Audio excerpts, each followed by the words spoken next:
All right, can test. Can one of you check that we can hear? All right, testing stream, Yes. testing stream. Y- Yes, good. Can you hear yourself as well? Yeah. Okay. All right, Yes, five, good. 4, 3, 2, 1. Welcome to episode 4 of the Otaku Informers podcast. Here to inform you about all type of otaku things.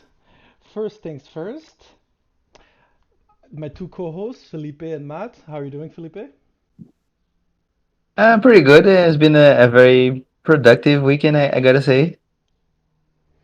Nice, nice. So Felipe, for the first timers, is our otaku informer on the ground in Japan, and Yeah. last but not least, the third otaku informer, Matt Kakashi. Our Oh, you also use my also Yeah. The that's your secret nickname. identity. Rashid, what have you done? His secret identity. Do you my want me to secret identity, my YouTube name. stop the stream and we redo and we delete? Nah, nah. No, that's fine. That's Okay. fine. Honestly, I didn't He's know. only gonna get more subscribers. That's okay. He's gonna get more subscribers through us, maybe. I just Yeah. think it's a really cool name. So I like when I think of you now, I think Matt Kakashi. But yeah, and Matt is our second otaku informer on the ground in Japan. So how's it going, Matt? I'm pretty good. I also had a pretty eventful weekend. Spent the day out on the beach yesterday and tried to relax a bit, but then there was like a group of Brazilian Japanese people with a giant boombox right next to me, Wait. blaring Spanish music and like smoking cigars and then like picking up chicks, and I was like, wow, Mhm. okay, well, Did I you prefer? can't do Did you that because I was with my girlfriend too. So I was like, well, this is interesting. go befriend them for me? I may have contacts. It might become useful in the future. What beach was it, if you don't mind me asking? Like which area of It's which called city? Zushi Beach. Zushi. Zushi. Uh, So it's south of Yokohama. okay. It's pretty close to the big U.S. Navy base. So lots of foreigners go to that beach on their days off. Lots of Navy people. I see, I see. Interesting. All right. Well, for first timers, usually we have at this point the Japan report, where two otaku informers inform us about their life in Japan. But today we have a lot to talk about. Today we go straight to Star Wars with the Otaku Report. Oh my god. I just gotta say that for a while, like I grew up like a huge fan, but for the past like few years, I've grown like a bit out of it because I did not have like Spike TV and growing up with reruns of like episodes 1 through 6, and I didn't have like platforms, not like lazy to like watch the Clone Wars and such. So I'm a bit behind that, but I'm catching up. I watched a bit of The Mandalorian with the great Rashido and others, and I'm watching Obi-Wan now, so I have a lot to catch up. And I guess that spark is like lighting up again. It's like, oh my gosh, Obi-Wan. And what's selling the show? Leia. It's Leia. Just save your Obi-Wan thoughts because first, today is going to be a Star Wars Otaku Informers special. May the Informers be with you. Because, Oh, Let's be with you. and I have to give this title great credit to the great Matt Kakashi. I'm gonna call you that Oh, for the thank next you. stream. It's over. Matt I Kakashi. don't mind. I don't mind. It's such an awesome name. And so the reason why we're doing a Star Wars special today, probably the only time of the whole year where we'll do that, is because last weekend, 27th to the 29th of May, was None other than Star Wars Celebration in Anaheim, where there's a lot of all the big Star Wars announcements are made there. Disney also has like D23 Con, but they keep their Star Wars announcement for Star Wars Celebration. So, since we have a lot to talk about, let's jump straight into it. The first announcement, Andor, original series streaming August 31st, as you can see on the picture. Yeah. So, Yeah. We finish Obi-Wan, and then like a month later we get more Star Wars. uh, I'm fine with this. before we get your expert opinion, let's get to Felipe first, since I'm sure he has less thought than you about that, Matt. So, what do you think about Yeah. the Andor announcement? I think it's good. That just means more for me to catch up, and like it's like another uphill battle. But like everything is getting a crazy expansion. Like this is expanding like One Piece level, like expanding sideways infinitely. Oh, it took 5 minutes this time. Okay. So That's yeah, I true. think it's going to be good. The actual other opinions say that Disney Plus is killing. There's so many shows left and right, and we have like what's the next one? Ms. Marvel, and so many other shows on like on the cooking, and it's like great time to be a Disney fan actually. The thing about Disney Plus is like everybody like gives them a lot of props for doing their episodes weekly, but the only reason they do episodes weekly is because they have so little content that they have to stretch out their series so people don't unsubscribe right away. So like people think like Disney like care about maintaining the conversation. No, they just care about keeping the subscribers month to month. So like, because Matt just said it, a month after Obi-Wan, we have Andor, so people are not gonna unsubscribe, right? That's also why they probably waited for Obi-Wan to drop on May 27th and not May the 4th. I'm sure it was, That is it. That's a but very good point.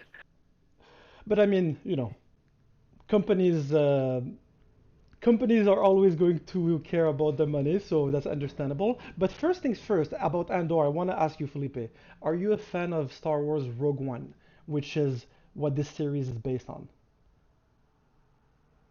I like the inclusion and like what they expanded on, but like I don't know much what else they could be expanding on. Like I didn't see the trailer for Endor or the synopsis, so like what are they gonna expand on? I actually did watch it.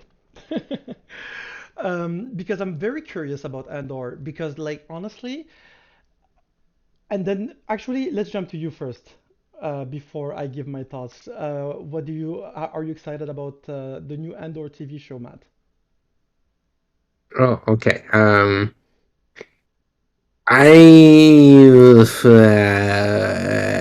I have mixed emotions because it's this show is set before Rogue One, so we know he's gonna spoilers for Rogue One, Don't worry, yeah. but he dies at the end of that movie. So like we know how he's gonna end up. So I'm like, okay, it's like set a few years before that movie, and that movie took place right when the Death Star was being finished being built, and it leads directly into episode 4. So I'm like, okay, timeline wise, what could they explore? And I think they'll just explore how bad most of the galaxy was for the normal folks. Because in the movies and in the other shows so far, you always hear like, oh, it wasn't a great place to live the galaxy at that point because the Empire was really just terrible with everything, and like, it was not a good place to live in. But we never really saw it that well. So I think that's what Endor is gonna show the most of. It's just gonna show like the daily life of people living in the galaxy being controlled by the Empire and like how rough and brutal it is and how these normal people start to like get fed up buying the not resistance that sequel the Republic Wait, rebellion wait, what are you talking and about? start to fight resistance and rebellion. Remember, like they Oh, changed the different terms. Resistance is sequel term, and then rebellion is really? I original. Yeah. I did not know that. You just informed me about that. Oh, okay. I Well, yeah. always kind of So ep- yeah, I just always assumed that episodes it was the four, same five, thing. six. Yeah, episode 4, 5, 6. They referred to it as the Rebellion, and they were officially like the Rebellion. But then in the sequel trilogy, 7, 8, 9, 40 years later, the New Republic was a thing, right? So they couldn't keep calling themselves the Rebellion, so they just changed it to the Resistance Mm, because they were resisting against the First Order, and it's like, okay. oh, okay. And the old Republic is when the like a thousand years ago or something, when the Jedis were like in full Old power. Republic is 5,000 years before Episode 1. I really can I know they're doing a lot of comics in the Old Republic right now, and I really cannot wait for us to get live action Old Republic. Well, that's the High Republic. That's the new time Oh, period that Disney made, where it's only 100 years before Episode 1. So Disney Wait, was like, okay, yeah, we have the Old Republic, but that's 5,000 years ago. Let's make a what? new period that's 100 years before Episode 1, and we'll call it the High Republic. And I'm like, oh, okay, sure. That's Wait, going to be what? confusing to some fans, but I actually So had I've no been idea about getting that. informed. I'm getting informed so much. Like, but like, what have they been canonizing, or like, rather recanonizing from like the legends into like They do new it as canon? they do What it as have they they been? go. They basically yeah, they most lit of it they do it as they go. Like if a director of a show goes like, "Oh, this thing from Legends would work really well in this show," then Disney will be like, "Okay, yeah, sure. We'll bring that bit back into the show and canonize it." But usually, like when Disney first bought LucasArts and Star Wars, they basically said only the movies, the Clone Wars animated series, and like the novelizations of the movies. So like the books based on the movies. Only that stuff was canon. They said everything else is not canon anymore. Just the Wait, what? movies, the Clone Wars TV show, and then the books based on the movies. But then Huh. Rebel wasn't out at that Rebels time? came out after Disney bought Star Wars. Oh, really? Okay, I thought Oh. So it was already canon. huh. Yeah. Hmm. Um so a couple of things on what you just said. First, I thought High Republic and Old Republic were the same age, but what you just said, why do you think they decided to do it 100 years before instead of 5,000? Mainly because some characters could still be carried over Exactly, yeah. to this new period. Like Yoda. Yoda is still around 100 years before Episode 1. He's a little bit younger, cool. And like he's only like 600 years old instead of 700 years old. But Yeah. like he's one of the big things in the comics. Like he trains a Padawan or something right now in the comics. Hmm. Frankly, I haven't read any of the High Republic stuff. I haven't seen any of the High Republic stuff because there's a lot. And I'm like, okay, well, that's a whole other thing. I know that his Padawan was Count Dooku, right? So I guess the Count Dooku wasn't even alive in the High Republic. Like, was Count Dooku his Padawan at 100 years before? Is what I'm wondering. I'm thinking Yoda just had several Yeah, Padawans, right? probably. So basically, what you just said also reminded me this is 100% to save money on like sets because if you like HBO, they said the same reason why they didn't want to do a Game of Thrones prequel 5,000 years before was because the world and the scenery and all the buildings, like all the castle, everything would be different, so it wouldn't look like Game of Thrones. So I'm guessing Disney just like, oh, we're gonna be losing out on too much fan service or something. We need Yoda I and feel like like I feel like Disney was like, we need to push more content, but people don't like the sequel trilogy timeline right now, and we're milking the Clone Wars still, basically. So where can we get new content? And they're like, let's just make a new era. okay, Are there so any games that are still canon? Jedi Fallen Order. Game wise, Fallen Order. Jedi Fallen Order, the Dark Souls type game that recently got a sequel confirmed. So Wasn't that That Force one's Unleashed? canon. Wasn't that Force Unleashed canon, or at least canon to Legends, or It Knights of was the Old canon. Republic? Yeah, it was canon before Disney bought Star Wars, and then they said, "No, that's not canon." okay, Eh. so Oh, let's jump to the next announcement. Otherwise, because there's so much to talk about for real. Like, Yeah. there's still a lot. Sorry. There's still a lot to say about like Andor. Just to close out my thoughts on Andor, I was not excited at all for it. Honestly, I respect Rogue One, but I'm not a fan of Rogue One. I was always like, I don't need to know how they got the freaking plans to the Death Star. Like, I know they got it in the first 5 minutes of New Hope, but it's still a good movie. Rogue One is just I don't like it that much. But when they announced the Andor TV show, it was like, so they're making a TV show based on characters that no one cares about, and everybody knows that they're all dead at the end of the movie. So it's kind of ridiculous, like, right? Yeah. like I What? just want to say that this is because of Disney's infinite money. So this is a risk they have. They just want to like put everything for people, for fans to stick, because they're making shows like you mentioned earlier about not having content but stretching out everything they can because they're known IPs. Whereas Netflix may have a lot of shows, movies they just bring up because their catalog, but show wise they cancel a lot of stuff like left and right because they don't have like enough capital to just keep investing and just like take a risk further. Like, oh, I think we can make one more season on this show and try to merchandise. Disney is just like, just you want money, take this.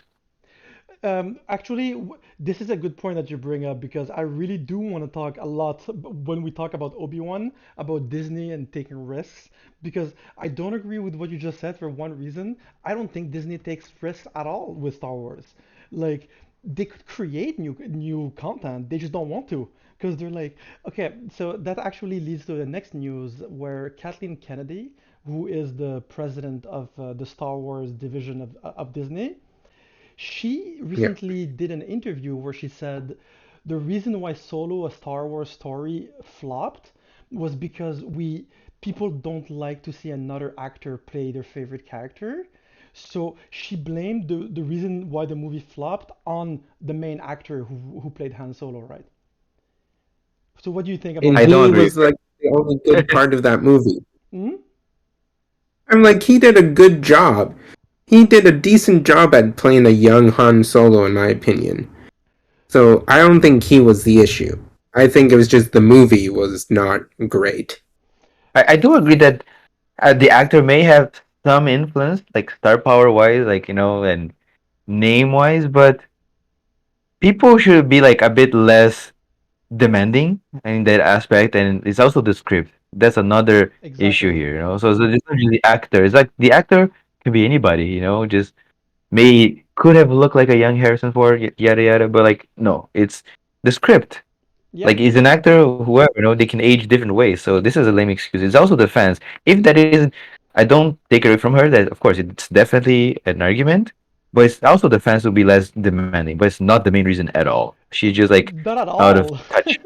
Yeah. No. Well, one big thing that people don't know is that halfway throughout the movie, while they were making the movie, they switched directors and they completely changed the trajectory of where the movie was gonna go. So, doesn't that remind you of something? What other big movie that happened to it a few years ago? Fucking Justice League. Sorry for the F word. Ah, Like, and we also talked about it when we talked about Square Enix 2 weeks ago when I said Final Fantasy 12 was bad because halfway through the project they fired the director. Justice League was bad because they fired the director halfway through. Solo, a Star Wars story, was being made by the guys who made 21 Jump Street, and they were making something very original, and Disney watched it and they were like, no, we don't want that. We want something more safe. So they brought in Ron Howard, who is a very safe director. So the movie was bad. That's literally what happened. but even but there's an even a better, closer example, like we've talked about before, like Star Wars Episode 7 to 8. That tone was very different, so even closer to home. So yeah, Yeah. changing directions, you just like stick to the same director. Like that's why Guardians of the Galaxy. Volume 3 is happening because it's the director that's making the difference. Like it's one Yeah. vision to be follow consistency, you know? Those are very, very good points because what is the difference between Marvel and Star Wars at Disney? I The mean, Marvel, they have a Kevin Feige person, you know, exactly. overlooking everything. And Star Wars have a Kathleen Kennedy who blames that they didn't have Harrison Ford in the Solo movie that it was bad. Like, look, a lot of people have gave a lot of shit to Kathleen Kennedy for many, many years since Last Jedi. People like a lot of fans like harassed her. Like they say, "Oh, get her out and everything." Me, it's just now that my patience with her is running like to its limit because she has made so many bad decisions, like like hiring JJ for hiring different directors, what you just said for the sequel trilogy. Why didn't she just pick like one creative who was gonna write the whole story for the three movies instead of just being like, oh, you're gonna write that script, you're gonna write that script, you're gonna write that script, and we'll mash it up at the end. You know what I mean? And not only that, Yeah. me, it's just her recent comment last week where she said, "Oh, people want to see, they don't want to see another character play their favorite characters." It makes me mad just because it means they're just gonna keep going more down nostalgia route. And I don't want to talk about Obi-Wan right now, but I had some major problems with Obi-Wan to be honest. Like just because Really? Oh, like really? and like you know me like I don't want to start talking about the Last Jedi because that's what I Yeah. mean. Like today just might be a full Star Wars special, and we talk about video games next week because I have so many mixed feelings about Disney's like management of Star Wars right now, and I'm scared because Dave Filoni, it doesn't have his name on Obi-Wan at all. Like they probably like why isn't Kathleen Kennedy giving more power to Dave Filoni to like be the new Kevin Feige, for example? So like True, right? when okay, I would think Dave Filoni is like he's halfway to being Star Wars's version of Feige because he oversees every animated show and he's directing and overseeing the Ahsoka live action series and he's overseeing The Mandalorian and he oversees one of the other new ones that just got announced. I Bad can't Batch. remember which, but like yeah, Bad Batch wrote the animated too, but it was another live action one that got announced. It's good That that you bring he's up like, Ahsoka. Let's jump to the Ahsoka announcement because you're right. He oversees the Ahsoka series, which is why I'm so excited for it. Because do you know what he said? They said during the con that Ahsoka series was gonna be Star Wars Rebels season 5 or 6 or whatever the new one is. yeah, it's the live action continuation of Rebels. That's amazing. So Oh, That's amazing, okay? interesting. Because Mixing worlds, huh? like the thing is that I'm coming to Star Wars with a completely new perspective after having watched Clone Wars. Like I just so basically yesterday I rewatched both Attack of the Clones and Revenge of the Sith, and then I watched all three episodes of Obi-Wan. So like I was in it, right? The only thing I didn't watch with Evan McGregor was Phantom Menace because I watched it not that long ago, and there was such a difference for me. Let's just jump into Obi-Wan because it's hard not to talk about it. My problem with wait, wait, Obi-Wan, wait, wait. yeah, You finished all of Clone Wars using your no, guide? no, I got to season 5. Okay, I honestly okay. like that was too ambitious of a project to finish Clone Wars before the It time. was when you said that I'm like, good luck, but I don't know about that. At Is some there point, that many? Oh my gosh. well, there's 7 seasons, and the thing is, I was hoping that with the guide, because with the guide, some seasons they only get you to watch like 10 of them out of the 26. So, anyways, Well, especially okay, the later seasons, you really can't skip anything because the later seasons, there each episode is so important. It's really the first 3 seasons or so that you can skip a lot. season four, it made me watch. It made me watch like three-quarters of it. So, anyways, Yeah. uh, we're almost done with the announcement, and then I really want to talk deeply about Obi-Wan. So, Ahsoka series. So they announced that their story is gonna be Ahsoka looking for Ezra. Ezra is the main character of Star Wars Rebels, which Rebels is also You got created. you got the ending of Rebel spoiled for you. Oh, Yeah, I okay. also had the end. Oh no. I also had the ending of Clone Wars. Like, that's my fault though. It's if it has come out like 10 years ago and you still haven't watched it, it's on you, you know. But Yeah. the thing is that me, I like when something that even though it's gotten spoiled for you, it's still amazing when you experience it for the first time. Because Clone Wars is way Right. better than anything I had ever hoped for, and the Ahsoka series, that like knowing that it's basically gonna be live action Rebels, which is after Clone Wars, that's what I want. You know what I mean? Because the reason why I love Clone Wars so much more than like almost all of the movies, as I said, New Hope, Empire Strikes Back, Mandalorian, and then Clone Wars. That's my ranking. So it's fourth. It's because it's very, very well written, very deep. The world is it's like, have you played Mass Effect? Not me. Even Andromeda. I even played the bad one. Wow, I heard that. I heard about it. you're a real Mm. gamer, Matt, as usual. Um, so basically, when I played for the first time Mass Effect, I was like, wow, this universe feels huge. There's so many alien races. There's so many different like it's like it feels like a huge universe. I was like, why isn't Star Wars like this? And then I watched Clone Wars. I was like, this is the Mass Effect equivalent. Everything I was hoping for is in Clone Wars. There's so many planets that you see. Of course, you know they don't have to put the money in the budget, but even the characters, like Anakin in Clone Wars, for me is not the same Anakin as in the prequels. Go Yeah. ahead. Sorry, I'm gonna do pauses for if you No, want to no, speak. no, no. Go ahead. Go ahead. I'll let you keep talking. After rewatching the prequels yesterday, I I hate them. No, I'm not gonna say I hate them even more because I love the world. I understand now what George was trying to do. George Lucas was trying to put everything from 7 seasons of Clone Wars into 3 movies. It's not possible. It's not his, like, I understand what he was trying to do, but he did it very, very badly, and it ended up where you had an emo, angry Anakin that was clearly stupid. Like Anakin is, I found him just very, very, very stupid in Attack of the Clones and Revenge of the Sith. Whereas in Clone Wars, he's my favorite character and he's brilliant. You see, this is why I trust Dave Filoni so much more now because I was never a big Star Wars fan, and then I watched Mandalorian, and I was like, oh my God, this is what I always wanted to see. And then I watched Clone Wars, I'm like, this is it.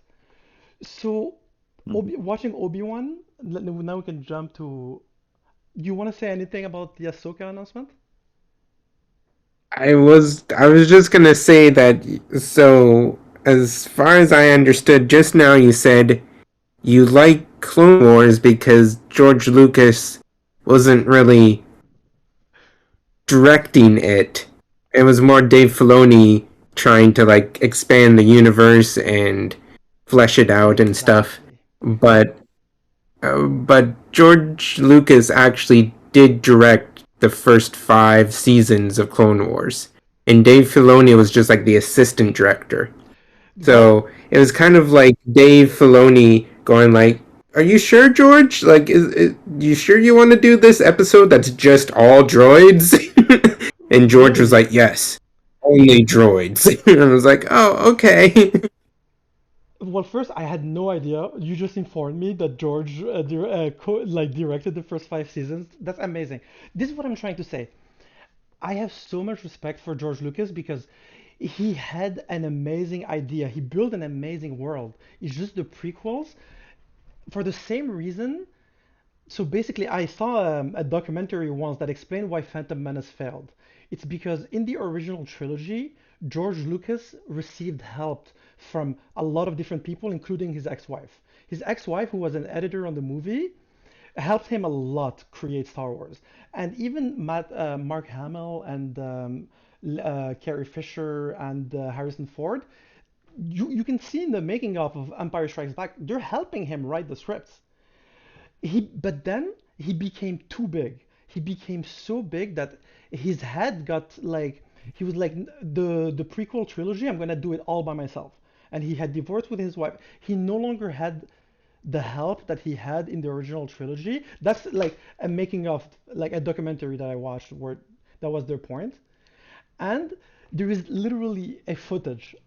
I wish I had time to add it so that I could show it. That I'll never forget. It's in the DVD of the making of behind the scenes of Phantom Menace. So this is official clip where you see George Lucas with his like co-assistants, whatever, watching Phantom Menace for the first time, and they're holding their head and they're like, "There's too much plot, too many plot lines going on at the same time." And we didn't realize it, but we were too ambitious. And then George says, and the problem is, dude, we can't remove any of the plot lines, edit them out, because then the whole movie doesn't make sense. And that's what I got watching the prequels yesterday. That in Clone Wars, for the first time ever, I understood the prequels. Because Clone Wars has 7 seasons to explain it to you. So they tried to cram so like tax like reforms, policies, like Senate, Congress. Like as a kid, I was like, I'm not understanding anything. All I knew that there's a guy with a red lightsaber that's super cool. So So anyways, episode one is basically Hollywood in a nutshell, adapting anime into live action. Star Wars is basically Hollywood. you have no idea that you just read my mind. As I was watching Attack of the Clones, I was like, I feel like I'm watching a live action adaptation of the original manga, which is Clone Wars. Like I feel like, you know what I mean? Like you know when you watch a live action adaptation of a cartoon that you like, and you're like, there that this nowhere near as good as the original. So for me, the original prequel is Clone Wars. So anyways, again, Yeah. I watched it using a guide. So I'm basing all of that as someone who has not watched the fillers. Maybe the fillers, if you watch them, you hate And Clone you Wars. haven't finished watching, right? Like Yeah, you still have 2 seasons. You yeah, said you finished, yeah. 6 or 7. So I would be interested to see if whenever you do finish the last 2 seasons, if you would feel any different about episode 3 at least. Because the end of Clone Wars season 7 is basically the end of episode 3. Amazing. So like the last 2 episodes are basically the end of episode 3, but Look, from a different perspective. I loved So it'd be Revenge of the very Sith. interesting to see. To be honest, rewatching Revenge of the Sith yesterday, I was like, wow, it's so much better than I remembered. I really, really like it. It's way better written, but there's one big problem with it. Anakin doesn't make sense. The character of Anakin in the prequels just made me so mad because he was like a child that you can tell him that I don't know, like there are aliens that live on the moon and that they have a huge civilization, and he would believe you. And that's like the equivalent of Chancellor Palpatine. Anything he was telling Anakin would just believe him. Like, how do you go? The end of Revenge of the Sith, I was like, wow. He tells Anakin, there is a way to bring back people from death, and he's like, and from one second to another, Anakin looked at him. He's like, I want to learn that power of how to bring people back to life because of a dream that he had that Padme was gonna die, right?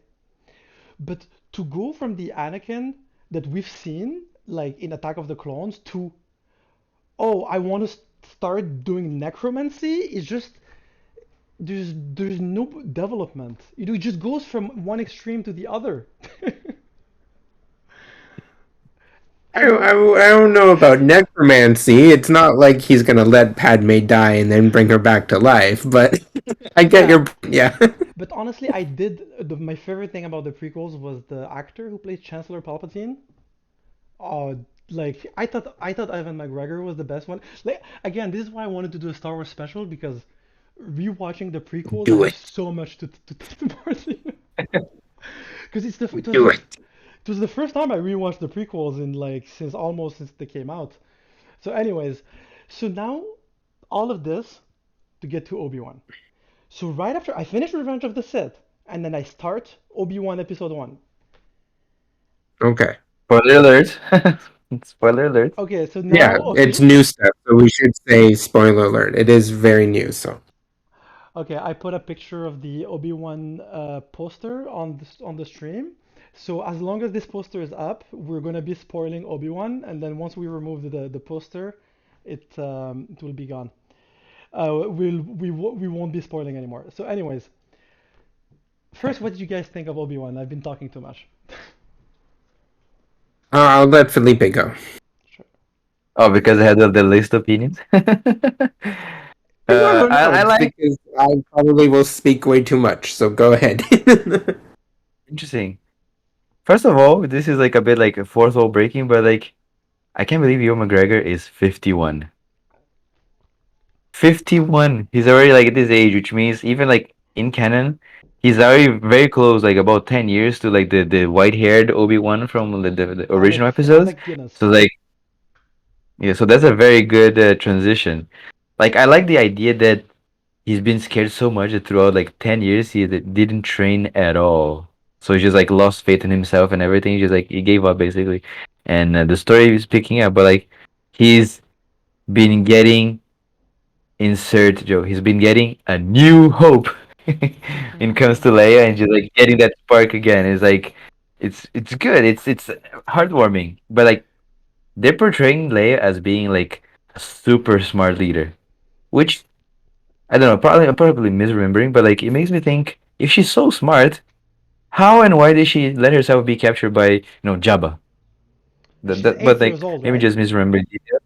Yeah. Yeah, eight, So eight, she's eight or very 10. smart now, but like it's like she just forgot. But whatever. Okay, tell us more. What else what did you what do you remember the most from episode 1, and what do you remember the most from episode 2 and episode 3? I'm curious. Like I watched one and two back to back, so I can't really remember like episode one or two. But like saw it coming when I saw that the fake one.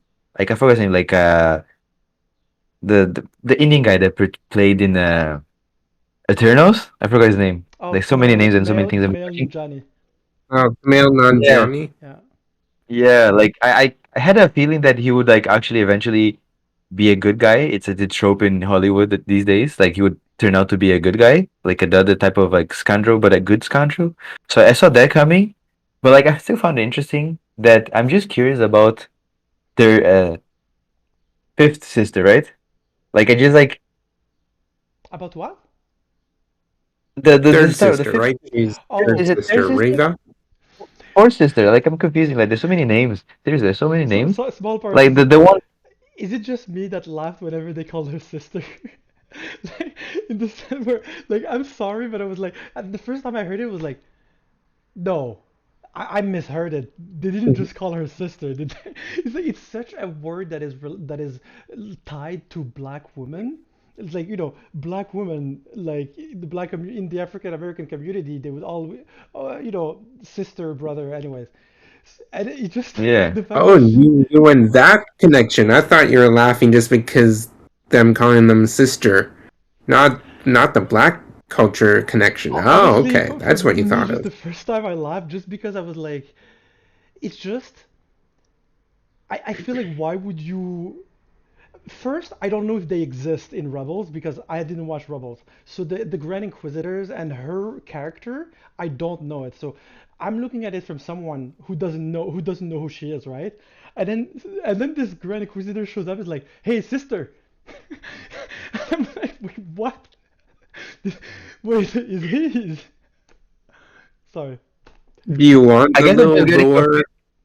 You Please. want the little lore explanation, or do you want me to skip the little lore No, no, no. explanation? Inform me. I guess like if it's like that level spoiler, if you're gonna find out like in the series, then don't say anything yet because you're gonna find out more.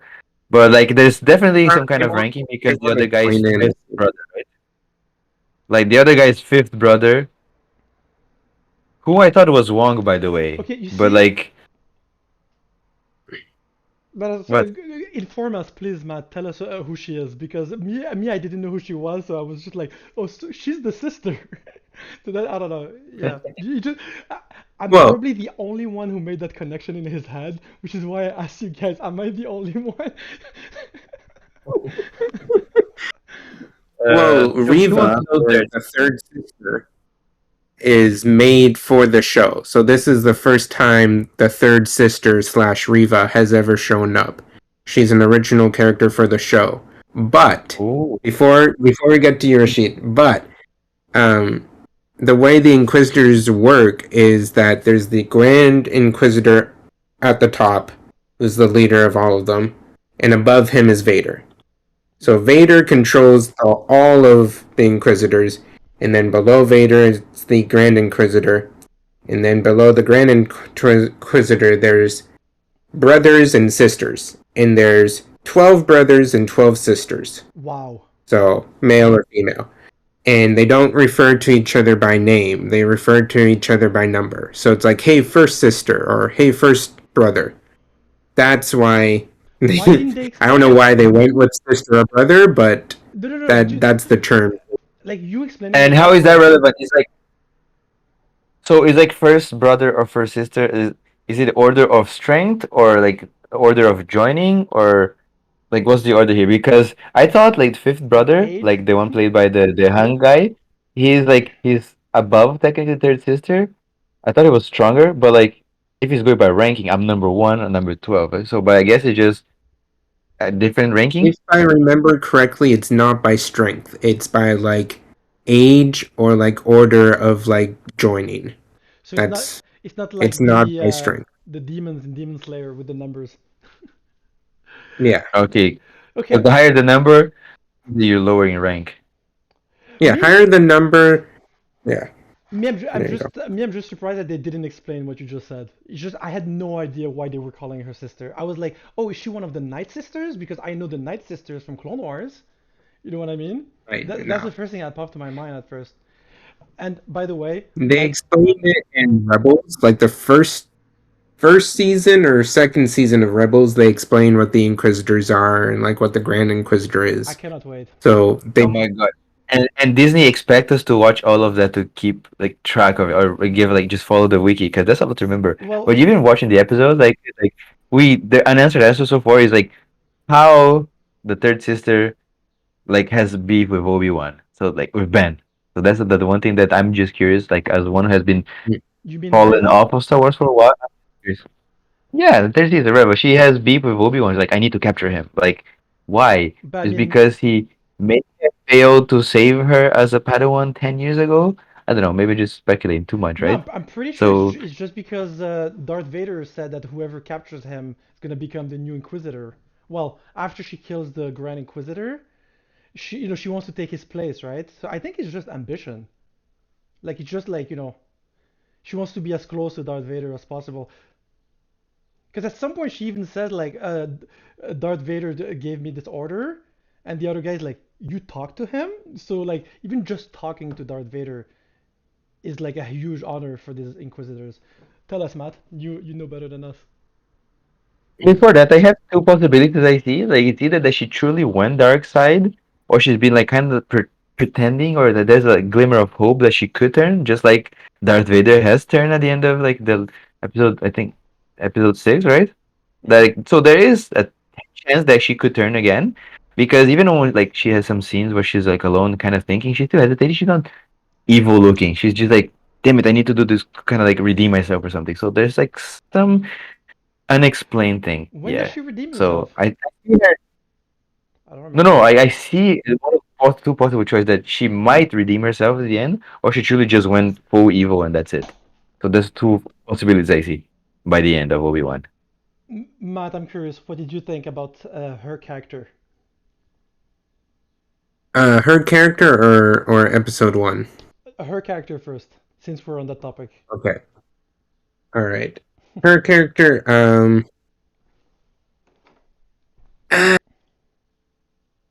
I don't really like her personally, not because she's a bad actor or anything. Like she's doing the role well. It's just I don't really see why they had to make a brand new Inquisitor character just for this show when there's so many other Inquisitors they've introduced in other stuff like Fallen Order and the comics. why not just bring one of those less used Inquisitors in and put them in live action? First of all, just as a big fan like me, I'm like, okay, why make a new one when you have so many that you could just use from other I properties? think I know why they But did that. Because money. No, I Because think money. because they didn't have Dave Filoni supervising the project. Because this is again my problem that I have with Kathleen Kennedy. Anything where Dave Filoni or Jon Favreau are not directly related to sucks that they make. It's simple, like Boba Fett. I'm sorry, but like, and that's I had big problems with this Obi-Wan series because you could clearly see that it was a cash grab, it was fan service, and it didn't like. I bet you anything Kathleen Kennedy doesn't even watch Star Wars.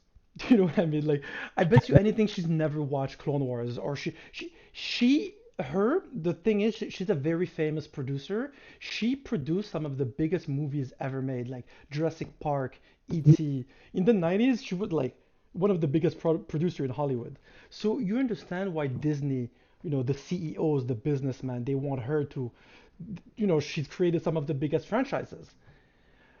But after the sequel trilogy, like I was like, okay, I'm done with Star Wars forever. I hate Star Wars. And then Mandalorian came, and it made me fall back in love. Well, actually, fall in love with Star Wars for the first time because I was never a big fan until Mandalorian.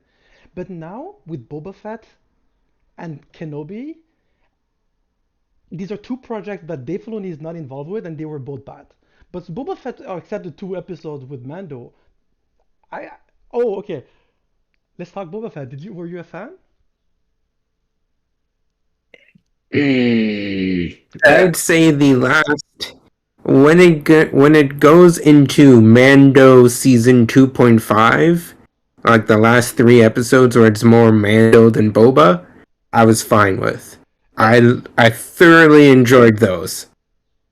I don't count those But though. the first three, yeah, the first 3 episodes where it's Four. just Boba in a bacta tank doing flashbacks, I was like, Like whatever. the first episode, like I'm gonna be honest, I think I even liked Boba more than this Obi-Wan show, except for that one scene at the end of episode 3 that redeems the whole show. Let me just explain something to you.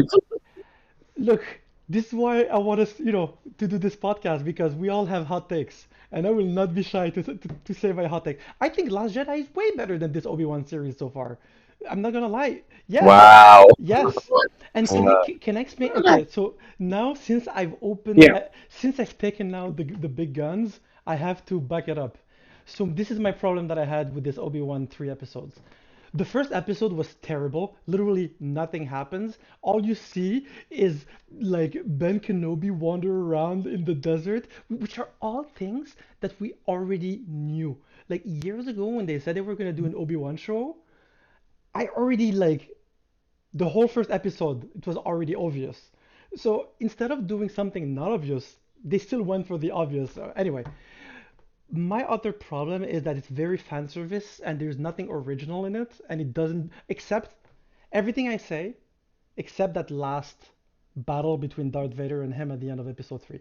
That that scene is like the scene at the end of Rogue One, where you have Darth Vader that shows up, and everybody's like, "Oh my God, this was the best Darth Vader scene ever." Yes, but he's there only at the end, at the last scene. It doesn't redeem everything else. So, Baby Leia, I'm gonna call her Baby Leia, because I was like, they had Baby Yoda, and now they were like, oh, we need another cute character. I was very happy to see her. I love seeing her planet and her world, but it turned into like like literally like Home Alone at some point. It was like the bad guys who were like trying to kidnap them, who were literally like goofy, like almost cartoony bad guys. What do you guys think about the bad guys? Just that. Those bald Yeah, guys.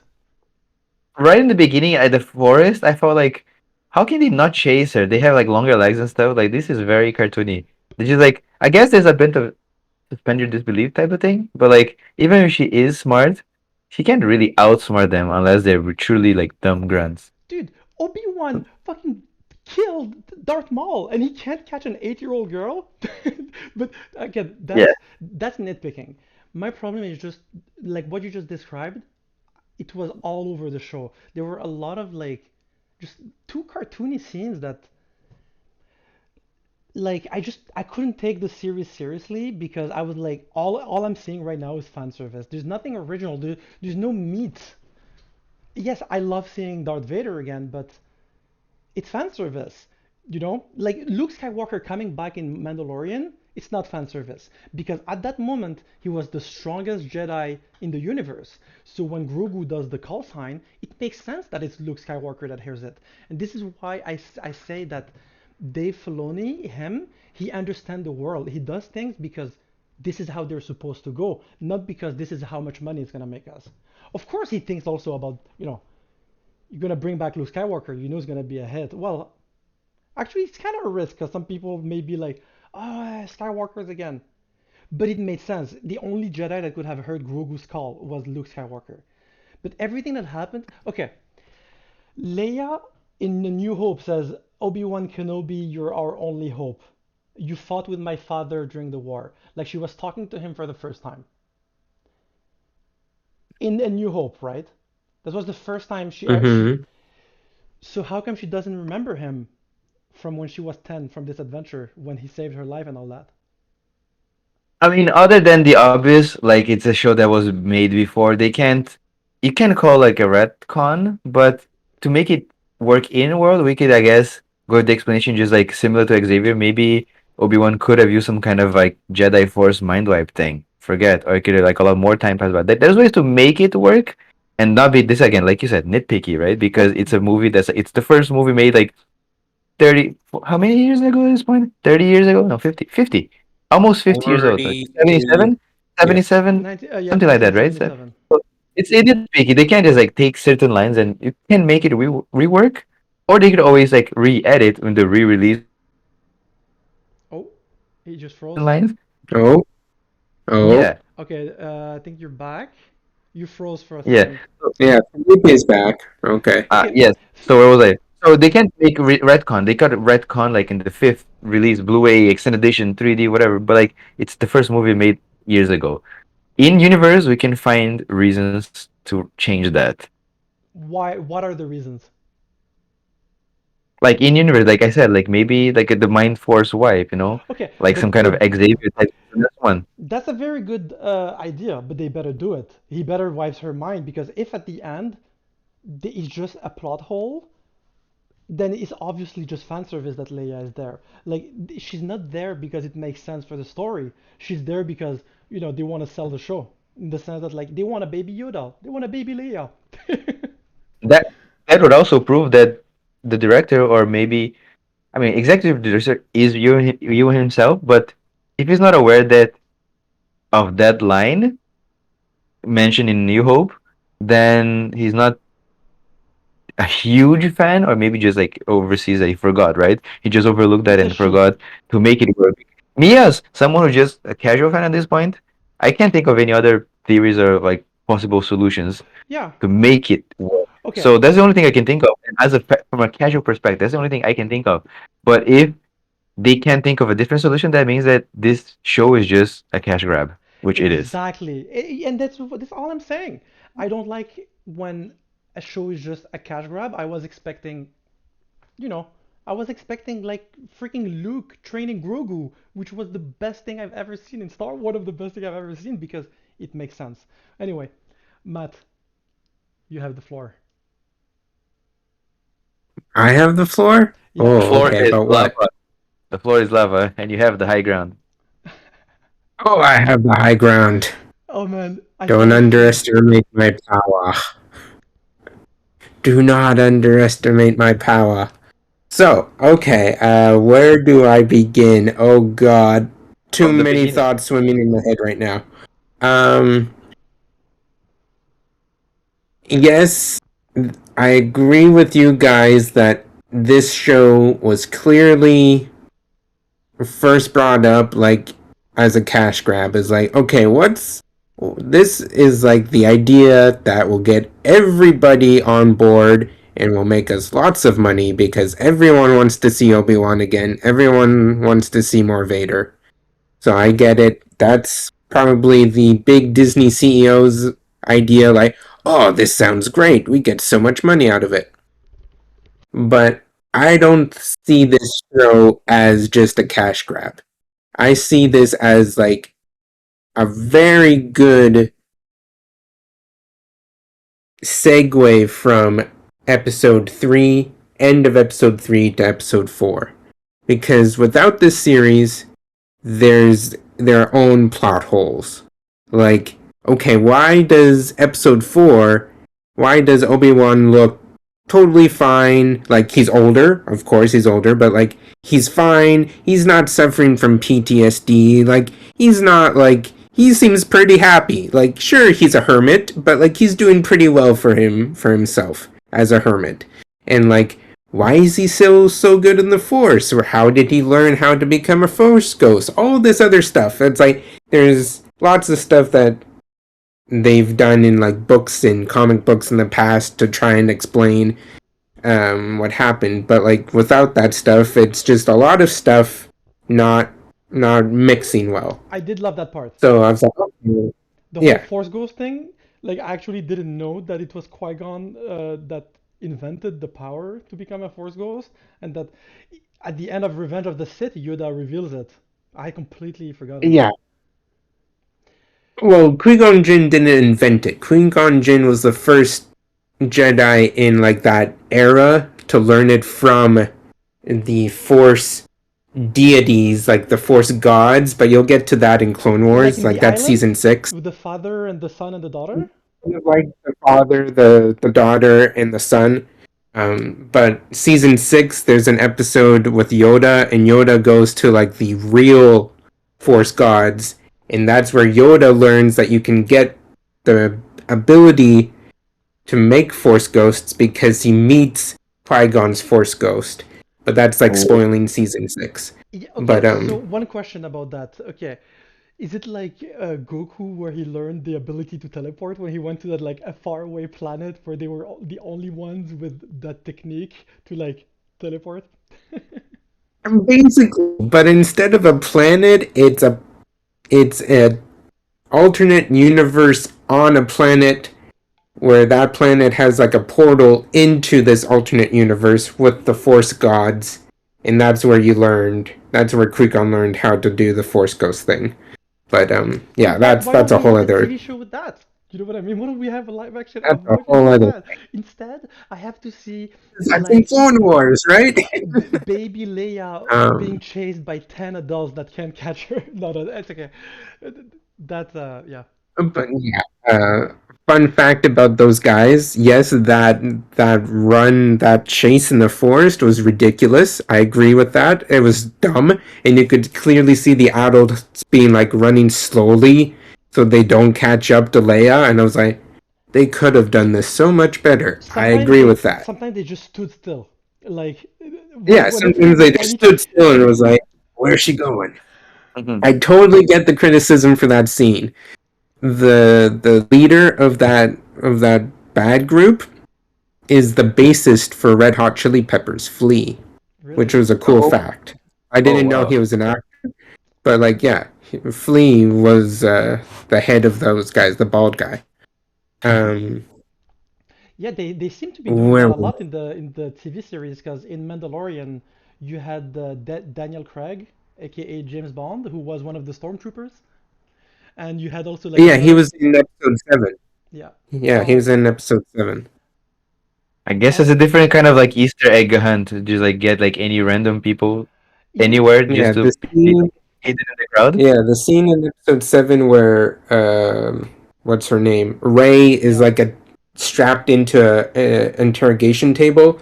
There's a stormtrooper behind her, and that's Daniel Craig. I'm And I checking was like, for. you wouldn't know that's Daniel Craig, but I know that in episode 8 there is also another big cameo of Mandalorian. I'm just checking. You can continue. I'm listening. 1 minute. Yeah. Well, since we're speaking about Mandalorian, I have something to show you guys. Please. Oh This my god! thing. Oh my god! Look at that, Rashida! Rashid. Wow, this is Oh, amazing. Look at Wow. I, that thing. oh wow! Dude, it's And beautiful. then the best bit. The best bet is there's a little place for Baby Yoda, No and then you can way! take the Baby Yoda out, and then this is like the cutest Baby Yoda that there's ever been. Oh my Oh my god. god, yes. Dude, I want just this baby Yoda. Yeah, this Baby Yoda is so small, so I'm glad they let you fit him in there, because like I would lose this guy right away. But and then you Wow. have Mando, You're gonna but have to like set it this up. thing was really cool. Oh Yeah, my That's god. my little show and tell. how long did it take you Love it. how long did it take you to do it? That one was last night. I think 2.5 hours. And did you make a time lapse for that? Huh? No, Huh? Huh? not that. Do I need to remind The you every time single lapse for this guy made sense. I'm like, that guy took 5 hours. Hmm. And so the Oh. time lapse made sense for that one. This one I was like, it's smaller, it's okay. But YouTube show. Yes, back getting on back track. on topic.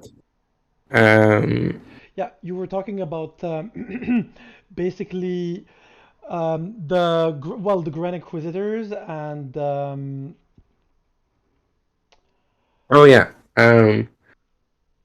So a nitpick from me because I'm the resident big Star Wars fan. They really messed up on how the Grand Inquisitor looks because in the Rebels show, he has a really thin head, long head, the Sith eyes. He's just much skinnier because the alien that he is usually much skinnier, very thin, tall head. But then in the show, it's like, yeah, this guy, this normal looking guy who just has some weird markings on his face. It's like this is not the same character, right? And they're like, no, it's the same character. I'm like, no, no, this is not the same character. and I mean, not only that, but he's also very stupid. I don't know if he's like that in Rebels, He's but also very, very stupid. And in the show, he's not stupid. He's very, very smart in Rebels. So I'm like, okay. And the voices are another very small nitpick, but the voice in the comic in the show in Rebels actually like sinister, actually like sounds like a Sith Lord almost. Like you could get really scared by this guy. And then in the show, he just sounds like this normal British guy who you can meet at a pub or something. I'm like, I don't, I'm not scared by you, dude. but even that I could forgive all of that if he wasn't that stupid. Like the scene where she catches Obi-Wan, and then he comes and he prevents her from catching the Jedi, whose their mission is to catch Obi-Wan, and he's like, "You're too reckless." It's like Yeah. she caught him, and you literally let him get away. Like there's a bunch of scenes like that. mm, So far, the stuff they've done with the Inquisitors, I'm like, I'm not so sure about. The only thing I really like is how they showed off the Inquisitors base. So you only saw it in episode 3 when Riva was flying back into the base, where Oh, it's like this giant black pillar on this water world, and they did that very well because the first time we saw that was in the comics, and then we saw it in Fallen Order, and it looked almost exactly like that, where the world itself is just all water, and then this base just like usually is underwater, but for like re-entry they lift up the base for the ships and stuff. So I'm like, that was done very well, very cool. no, you're absolutely It's right. just some nitpicks. Like they did very well everything that was like like the environment. I really like Yeah, that we finally saw different planets. We saw like a bunch of new places. That you're right. I think they did that very well. The design of the world, I guess you would call. yeah, the cinematography, the design of the world, And you know why the how it's shot. cinematography? Deborah Chow is the mm. director of all of the episodes of Obi-Wan, and she Yeah, directed a few episodes of Mandalorian, And all those episodes were amazingly directed. So I don't think Yeah, it was her like fault. The nitpicking, I think, the show looks great. The show looks great. It's shot great. The sound design is great. Like all of that, all of the creative stuff is great. The only issue I have with it right now is that, well, frankly, I don't have as many issues as you seem to have, Rashid. But like I do. for now, I just want to see more Anakin not as Vader. I want more Clone Wars flashbacks. Like the little scene that we see in episode 3 where Obi-Wan has like a PTSD episode where he Hmm. sees Obi-Wan in the distance with the robe on, looking all moody when he was walking around with Leia. I was like, okay, give us more of that. Like I want like Clone Wars Anakin to pop up behind Obi-Wan going like, "You fucked up, bro." Or like, "You're not going to protect this kid." Like kind of be like the bad angel behind Obi-Wan's like shoulder or something. Like I Hmm. want something like that where You're it's making just me like Obi-Wan trying to like work through all of this like trauma and like doubt and like, oh my god, I messed up. Like I should have killed him. Now he's like this monster. How am I supposed to protect Leia now? I'm weak. I almost died. Like Yeah. I want more like exploration of what's going on in Obi-Wan's head. And maybe that's gonna happen with the last 3 episodes. Yeah. 4, 5, 6, And no, maybe. But like no, you're absolutely okay. right. And then you can talk, Felipe. Sorry, I know you have something to say. But no, what no, you just said, what no, you no, just, no, like, sorry, go ahead. no, that's not the add. Like, that's a good point you make about wanting to see like his head. But like, I was just thinking quickly that it made me think of like the Kermit the Frog meme about the dark side. Do it, like the voice. Just kind of make you do that. Like maybe you could show that Obi-Wan is almost regretting and regret like those negative emotions could make him consider joining the Dark Force, and then by the end of the last episode, we could see that no, like I'm gonna stay in the light path because you go the opposite of like people that went to the dark side and could come back, right? So because he has so much regret, he could just like slowly turn, but like see that that's not the right way. Maybe just like maybe I see too much fictions everywhere. No, no, no. I get what you mean. It's basically me also like rewatching the prequels. I can't wait to see Qui-Gon because Qui-Gon, like, he was the only one who truly like understood Anakin. And me, it's just the problem from like Attack of the Clones and Revenge of the Sith is that because it's a big blockbuster movie, they had to put like all the big popcorn action scenes, right? And because of that, they didn't have a lot of character development for Anakin. So he goes from light to dark very, very quickly. Like extreme dark, but what you just to add what you just said, Matt, I would love to see Anakin from Clone Wars, that Anakin, like with a better Kristen Hayden's and as a better actor too. Like also what you said earlier, it's not Kristen Hayden's fault at all that prequels his character was bad. His dialogues were horrible. Like every scene that he says is emo. Like yeah. Yeah. It's Um just core. But But hey, I will just say that once you watch all of Clone Wars and you see what they do with Anakin to make the transition smoother into episode 3, like they really make it much smoother where most of Clone Wars he's happy go lucky, making jokes, like having fun with Obi-Wan type thing, right? Sometimes you see a little bit of the darkness poke through, and like you go like, oh, there's Vader, or like there's the dark side that we know Anakin has, but like it's much more gradual. But then like season 7, the last season, they complete the transition much more smoothly than episode 2 to episode 3.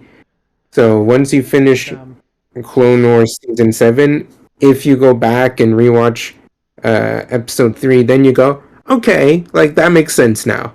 Honestly, Having seen everything, I can see that. already just having watched 5 seasons, Revenge of the Sith made so much more sense to me. I liked it Yeah. a lot more. Revenge of the Sith is definitely, I would say, up there, like better than the sequel trilogy. And for me, I'm not a big Return of the Jedi fan either, to be honest. Like I think there's some parts of Return of the Jedi that are incredible, but there's a lot of like Wookiee childish nonsense or like Ewoks, Mm, whatever. Like that's the problem that I had with Return of the Jedi is what I had with Obi-Wan. It's you remember how Boba Fett dies in Return of the Jedi? It's yeah. Well, like guys. Yeah. dude, like an explosion, just like in the cartoon, and you just see him fly away.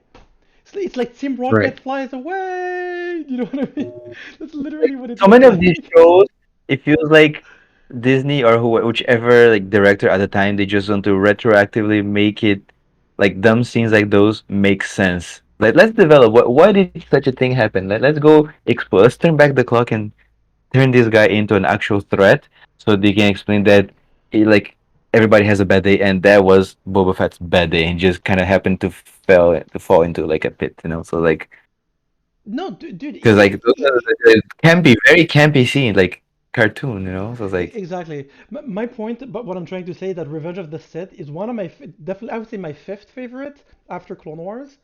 Um, no, no. I would say yeah after Clone Wars just because there's none of that cartoony stuff. Revenge of the Sith is it's very good.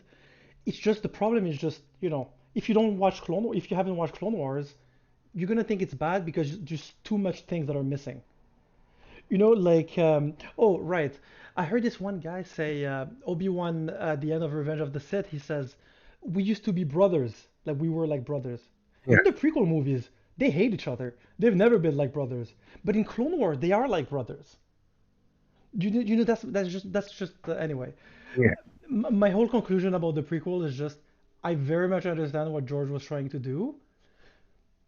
You know, I think his story just would have worked only as a TV show for real. Like to do the whole story, but anyways. So yes.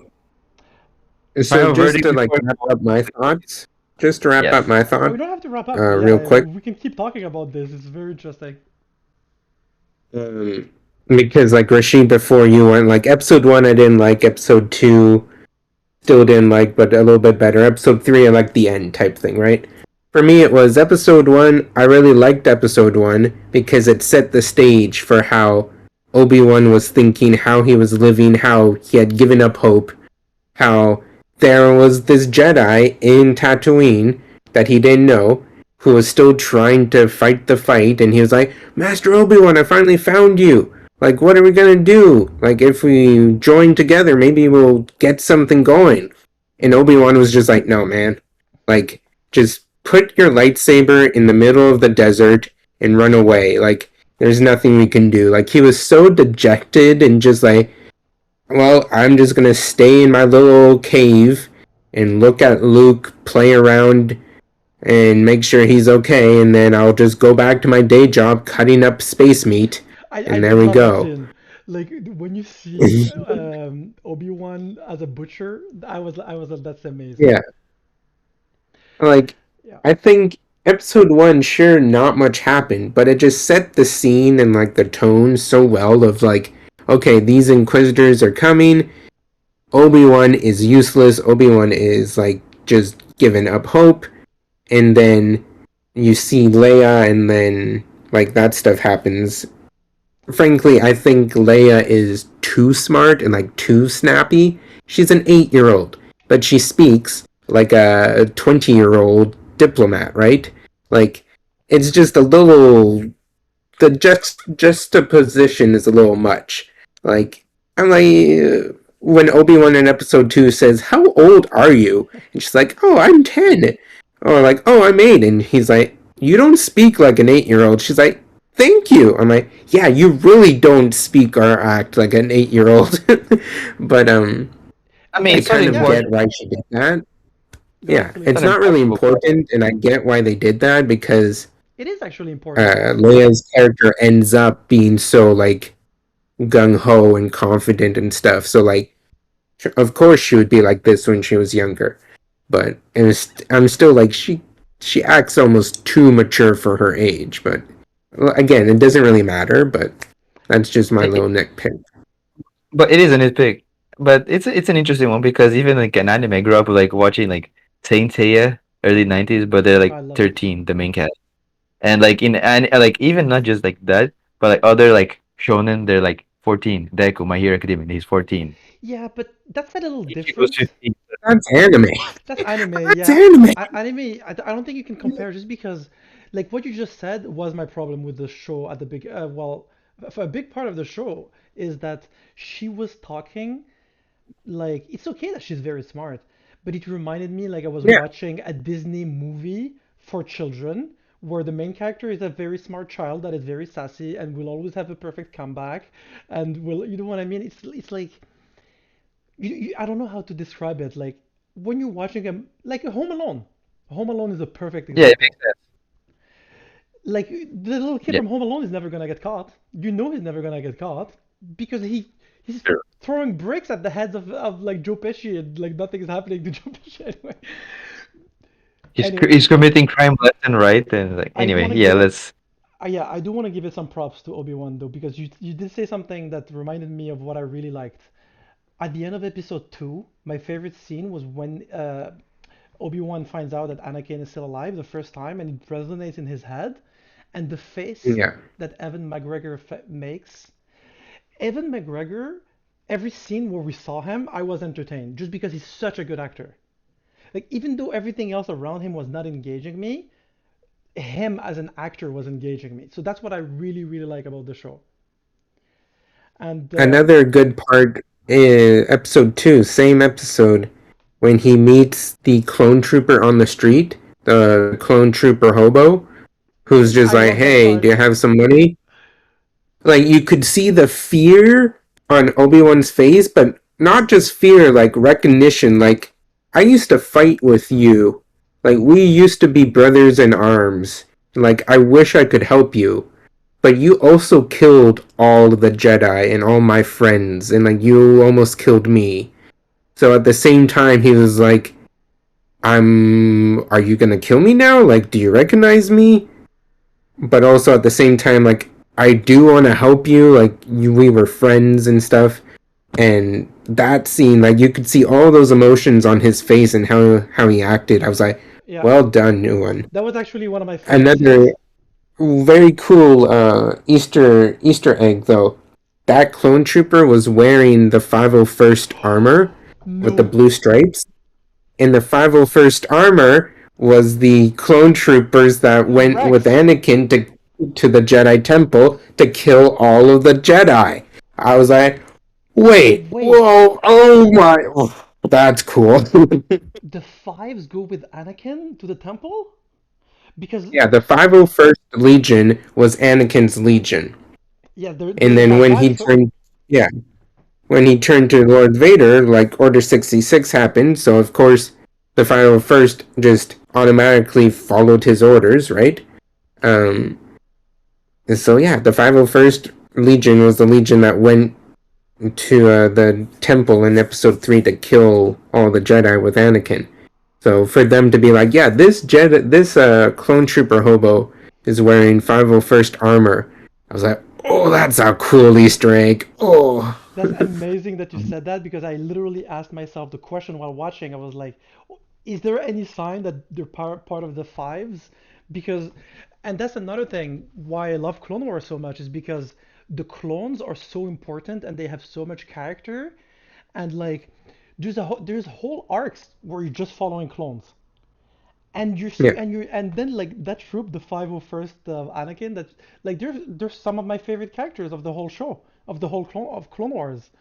And in Revenge of the Sith is the first time where you see one of the clones without his helmet, and you see that it's the same face as Boba mm, Fett.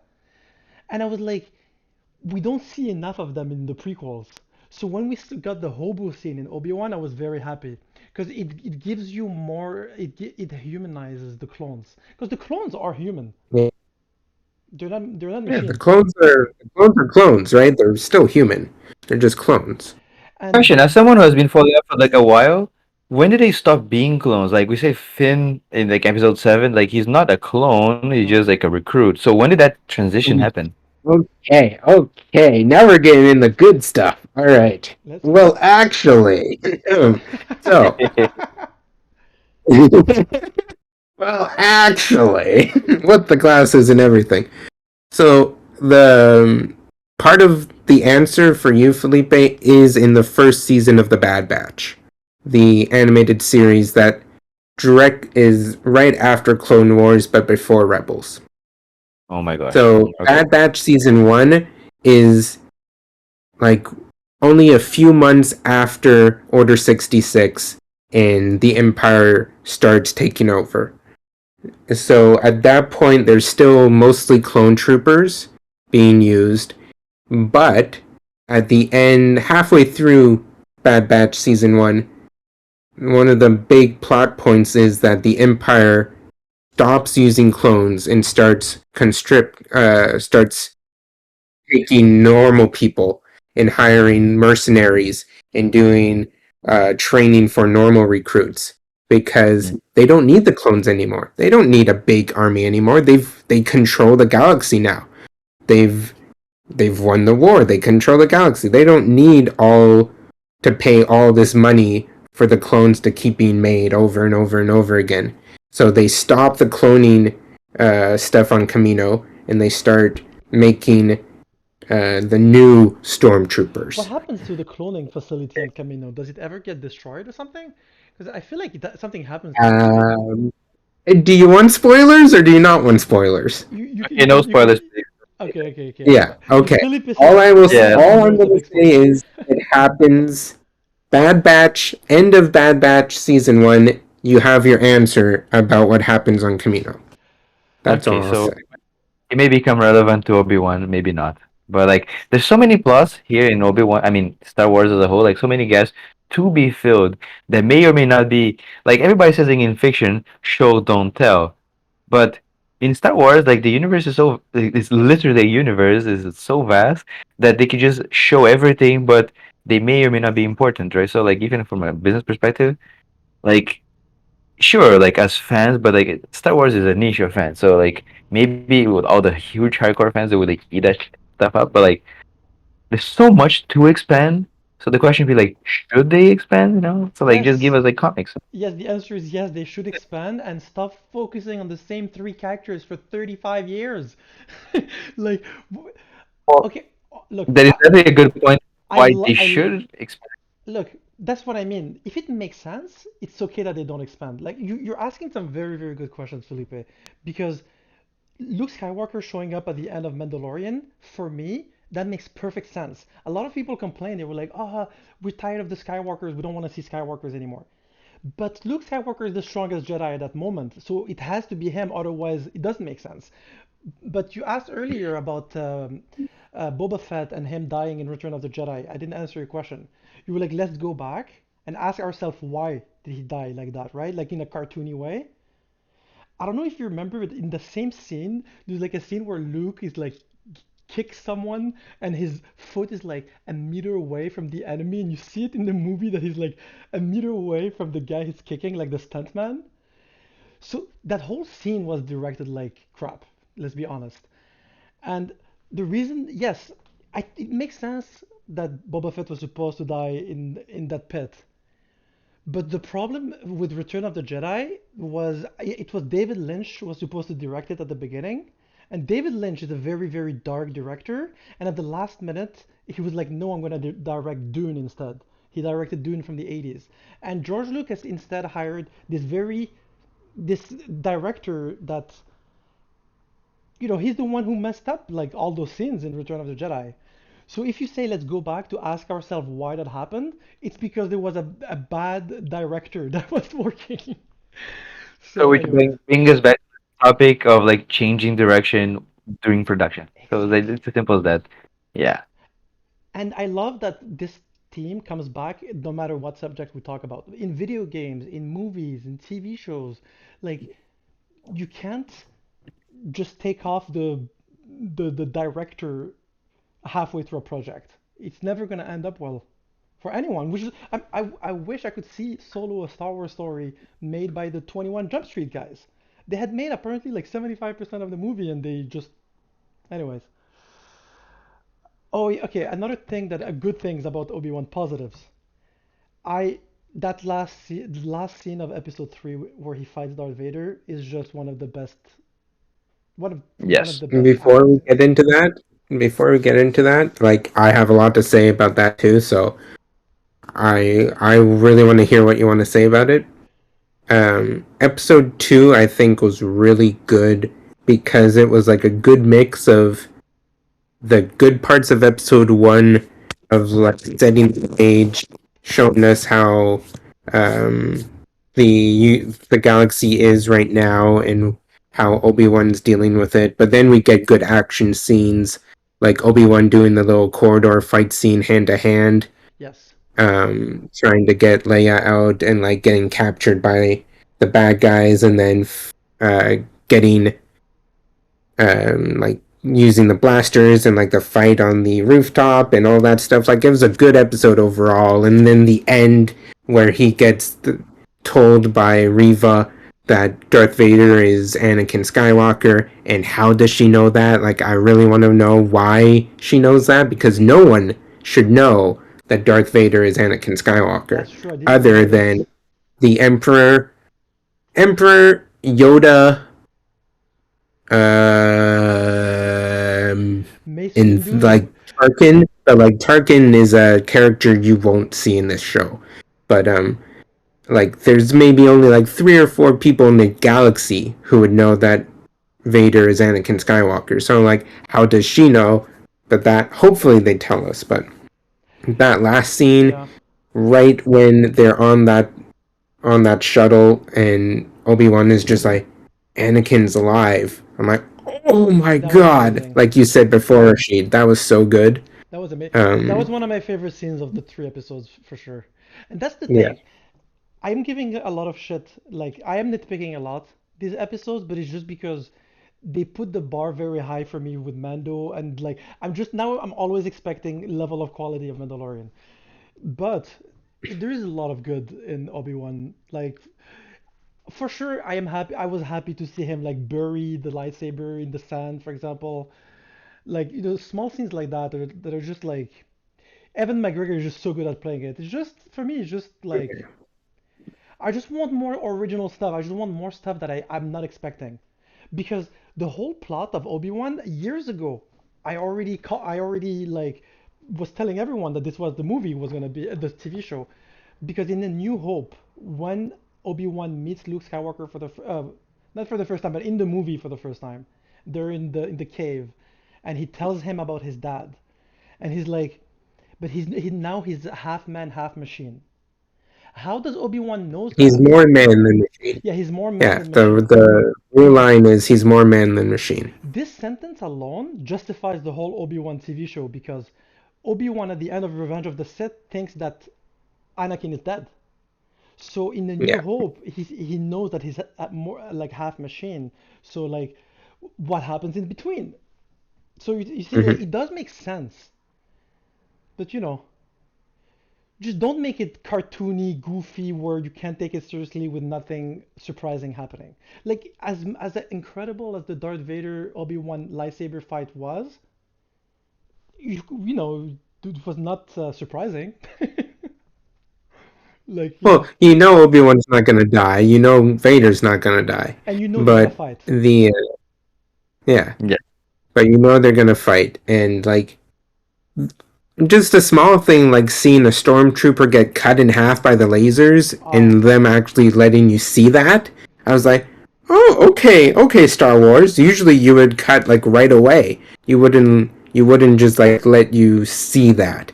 I was like, oh, okay, Star Wars, a little bit more mature there than usual. But like I can see that they're trying little things here and there to change it up a bit. But yeah. like um You know what one of the yeah. one of the criticisms I heard online was like Obi-Wan would never slip up and say Leia's name in front of stormtroopers on the car when they were getting driven. Like Obi-Wan would never slip up saying Leia's name in front of the stormtroopers. I'm like, dude, he's Yeah. been walking he's been walking for who knows how long. He's tired, he's depressed. He just wants to get this done. I don't think it's like a big criticism to say Yeah. for him to just slip up like that. I don't think that Like, I people agree. watch Clone Wars either because in Clone Wars he slips up often. Like Obi-Wan is not yeah, perfect. You even see how like he fell in love with like this politician woman in Clone Wars. I forgot her name. yeah. So like Sadine. Sadine, yeah. So even he doesn't always follow the Jedi ways. Like Anakin sees him talk to her once and he's like, "You have a thing with her, don't you? Like there's something going on between you two." And like Yeah. Obi-Wan's like all like blushing and everything. It's like Obi-Wan is far from perfect. But yeah.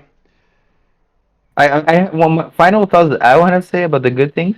Despite my comment earlier to say that they've been expanding too much because it could expand infinitely, I think they're doing right, expanding the right things. Except Andor, like the what you mentioned, Matt, about Oh, the Obi-Wan's trauma in A New Hope, and now they're filling the Yeah. gaps. That's a good expansion, but like I wouldn't past past Disney for them to want to give us an expansion on like Jabba the Hutt, for example. How did he became a drug lord or something? That'd be like too much that's expansion in basically like where what we they don't. did with Boba Fett, right? Yeah, but he's more popular. He's definitely more marketable and more like charismatic and cool. But like they're expanding like where they shouldn't. They should expand like about what's in the legends that they decanonize. Like why are there no longer like yellow lightsabers or green or different colors? They haven't touched that unless they did in Rebels and the shows that I haven't watched yet. But like there's so much stuff that They, they should be expanding and they don't. Yeah, and Felipe, they all did of touch those on the things, yellow lightsabers and stuff. They yeah, did do that. in Clone Wars, In a lot what? of those questions are Uh, answered. okay, Clone then Wars and Rebels, they touch on that. Yeah. But oh my God, like I should start but those writing notes, are but I not have like I had like two good things I wanted to say that I just completely forgot. What else can we talk about on Obi-Wan? well. Then you Oh, can just like there's a lot more, Oh, but I'll dude, try. when Vader force chokes Obi-Wan and throws him in the fire, and he says like, "Cause that's what you did to me," I screamed. Yeah. I was like, "This is amazing. This is what I wanted to see." Like that action When scene. whole scene where Darth Vader comes out, force grabs someone from their home, like slams them against a wall, then takes their kid, snaps their neck, and then just walks a little bit farther, grabs another lady, drags her across this floor, just be like, "Hey Obi-Wan, I'm killing these people. How about you come out Yeah. now?" And it's like, oh god, this is the Vader everyone was scared of.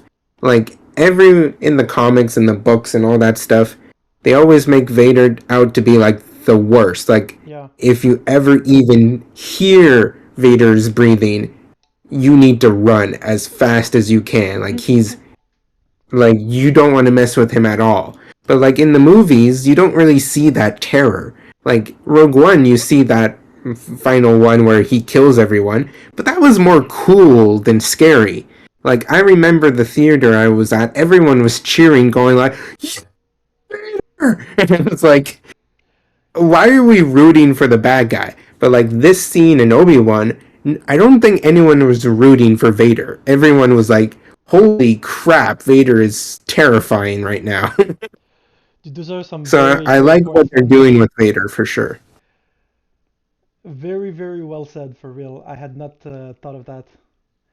Yeah, I when he throws Obi-Wan in the fire, you're scared. Like that's I think one of Yeah. the like in Rogue One they said this is the best Vader we've ever seen.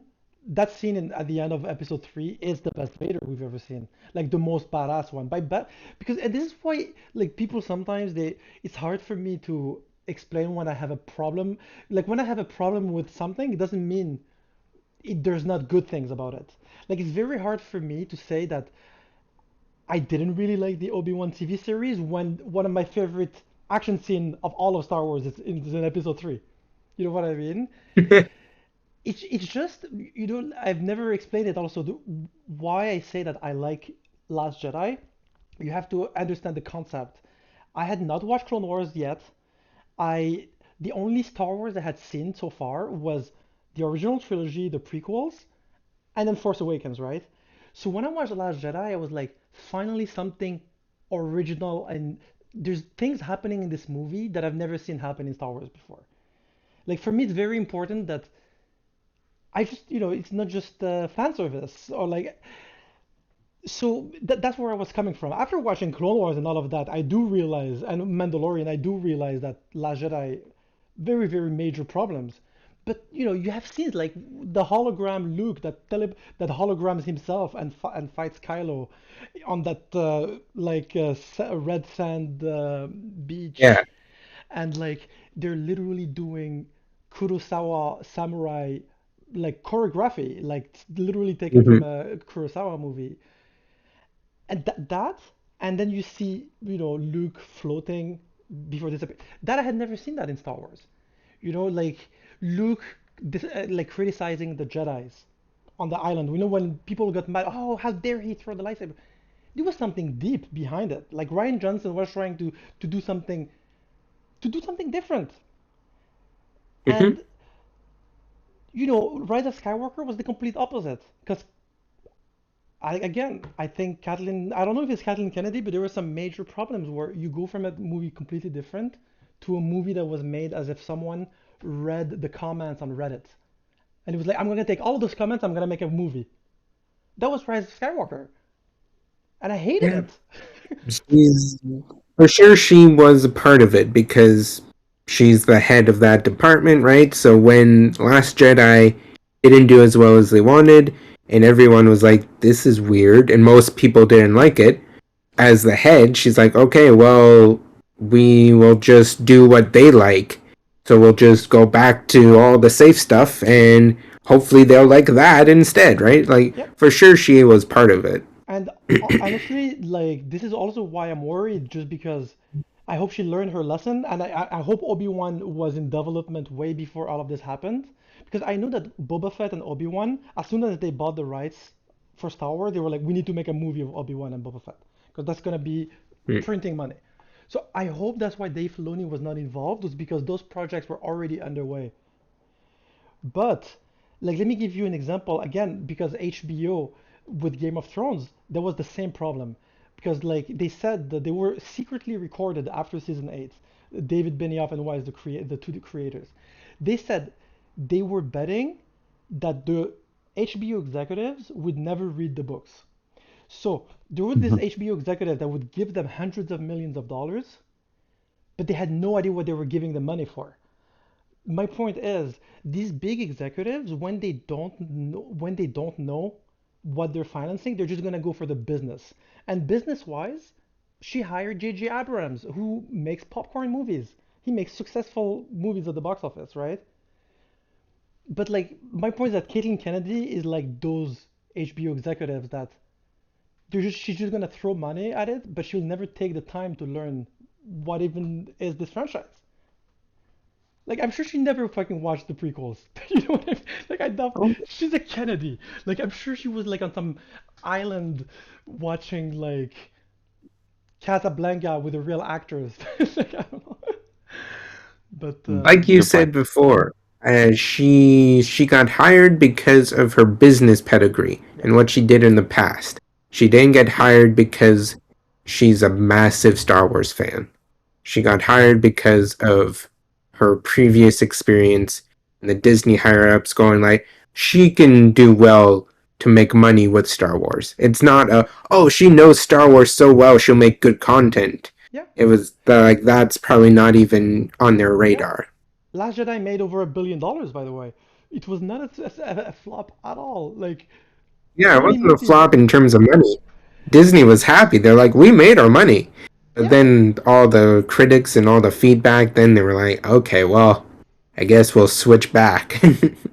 Me, the only reason why I'm even bringing Kathleen Kennedy up is because I forgave her for the sequel trilogy because, live and learn, she didn't know. She was like, I'm gonna go for the business, right? But when I saw Obi-Wan, I was like, I'm seeing the same pattern of her just being like, and then her solo comment where, oh no, you need nostalgia. She was basically like, people don't like when you change the actor of their favorite character. Because again, she shows that she doesn't understand why Solo didn't work. Solo was a bad movie. A very bad movie. Oh, holy shit. The first line of the movie is one of the worst lines in cinema. What is your name? All right, you're traveling solo, so I'm gonna call you Solo. So Han Solo, What's your name? Oh, Han. Your last name? Well, you're traveling solo, so it's Solo. It's like, that's how you come up with Han Solo? and how would Han Solo accept to bear a last name for the rest of his life that was given to him by a Imperial empire, officer, yeah, yeah. imperial officer? It's like you're a Jew and a Nazi comes up to you and gives you a name and you're like, I love that name. I'm gonna use it as my last name from now on. You know what I mean? So, Uh, and this is yeah. like I don't understand how these corporations give hundreds of millions of dollars for projects, billions of dollars for projects, and they don't even take the time to watch an hour and a half movie. Because I just don't understand how the whole Han Solo name got through out of all like the people who work there. Like no one was like, guys, I think it's a terrible. I think we should edit that scene out. Let's just not say how we got that name. 'Cause I don't know. Yeah. Look, I just All right. hope. So, closing thoughts before we move on to Shit, our 9:50. please. Yeah. Closing thoughts. Yeah. I'm hopeful for the future episodes. Again, we're judging it based on 3 episodes, and the third episode had an amazing scene at the end. We're hopeful that it's gonna become good. I mean, that's gonna become very good. Cause it's not bad, All right. Closing thoughts for me. Super into the show right now. Very small nitpicks for me. I just want more Anakin that's not Vader. Like, if we get more Vader Anakin, sure.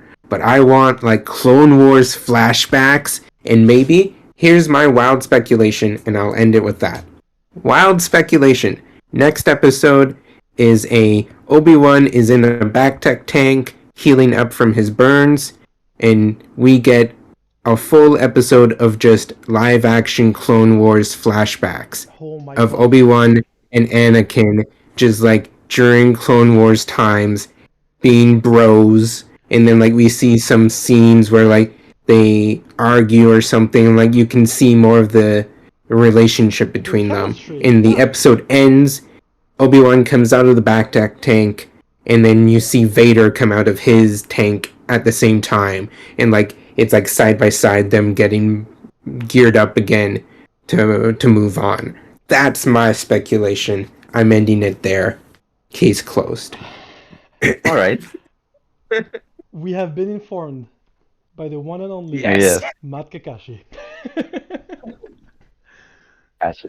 Honestly, All right. So, the worst part is that I could keep going talking about Star Wars and Clone Wars for at least an hour. I could legit keep going. There's so much other announcements we didn't even touch. I could talk for Yeah, like another 2 hours, we but didn't even touch about my favorite Clone Wars character, which is literally Ventress and the Night Sisters.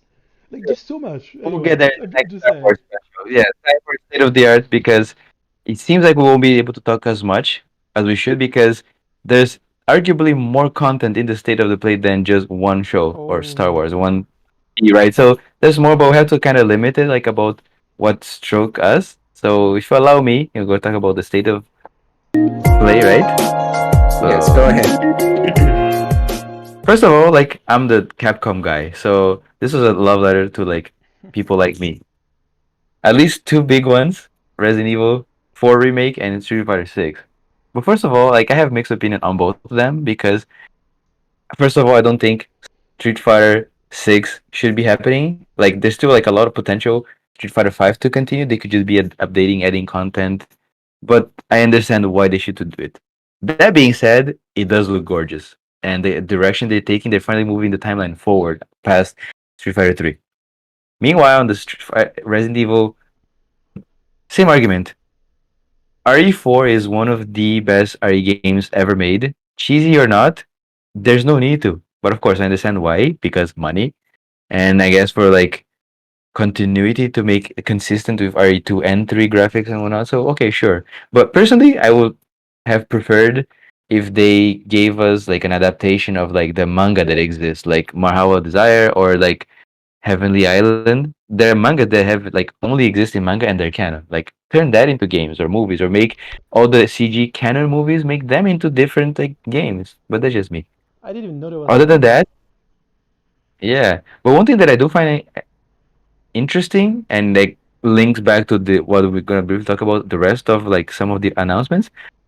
I think they're going the right direction. That there's gonna be a lot more VR related stuff, right? You saw that, and Hmm. that's one of the topics I said that this is the only thing they should be improving in gaming in the gaming industry. Like we're gonna eventually get a PS6, Xbox 1.0, whatever they're gonna call it, or double switch. Like, what is there to improve other than graphic? There's nothing to improve other than we should just get VR, I am and that's very exactly what excited. they're doing in the state of play. Resident Evil 4, uh, VR, and 7 VR, and even No Man's Sky VR. There's so many new VRs. Yeah, that's true. No Man's Sky. But yeah, no, no, you bring some very good points because I know Resident Evil 7 was the best PSVR 1 game. And I remember I even wrote a little report about it at school because teacher wanted to talk about the technology. And I wrote how the future of VR is.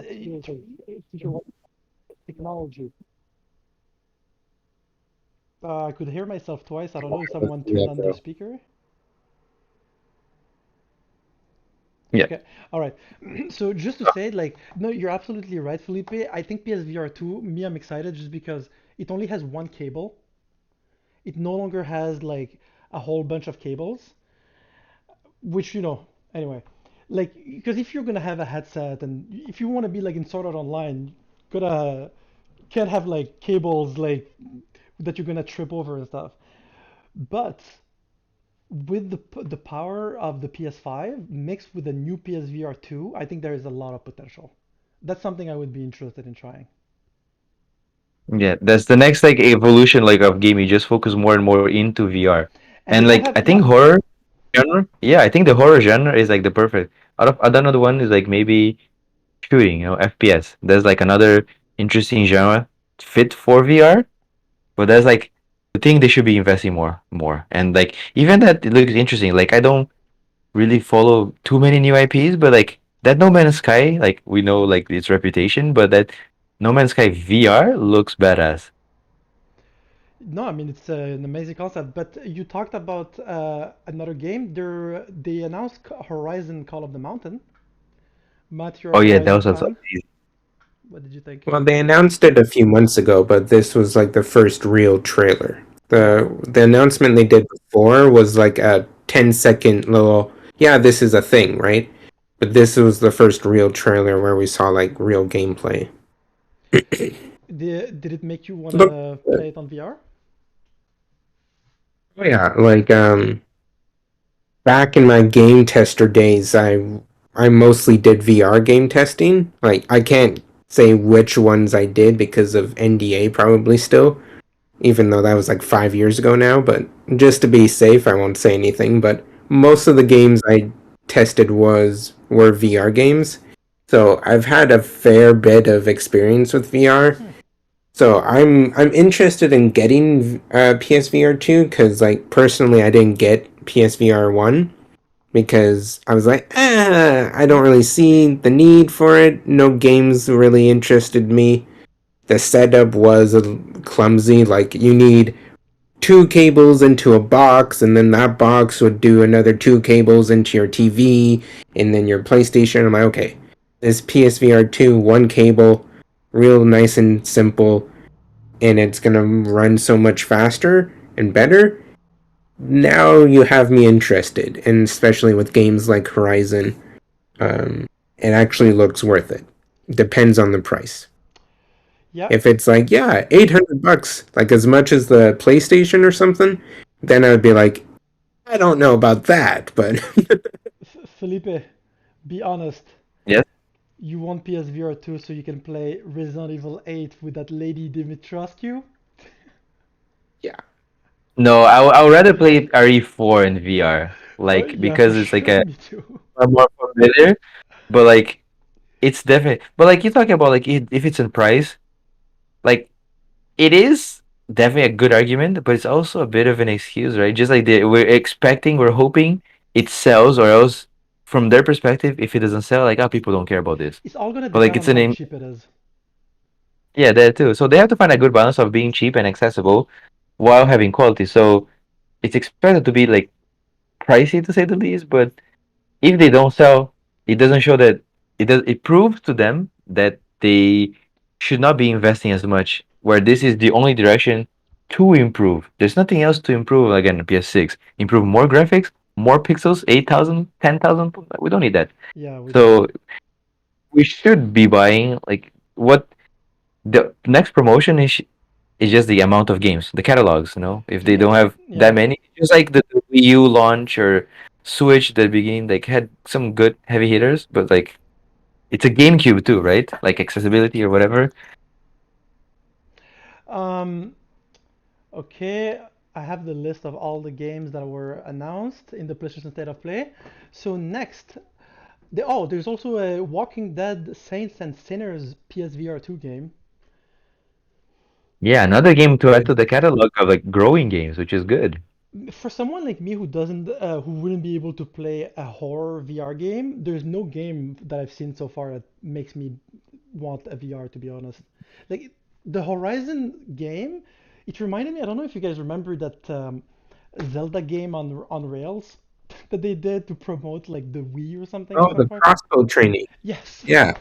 It came with the crossbow attachment for the Wii remote. They were like, yeah, Oh, if you want that, you get this game for free. And it was like a really good full-fledged game that they just gave for you with you for free with that. All right, all right. I'm gonna have to see more about that Horizon Call of the Mountain because they showed a very short clip and I wasn't sure if I liked it or not.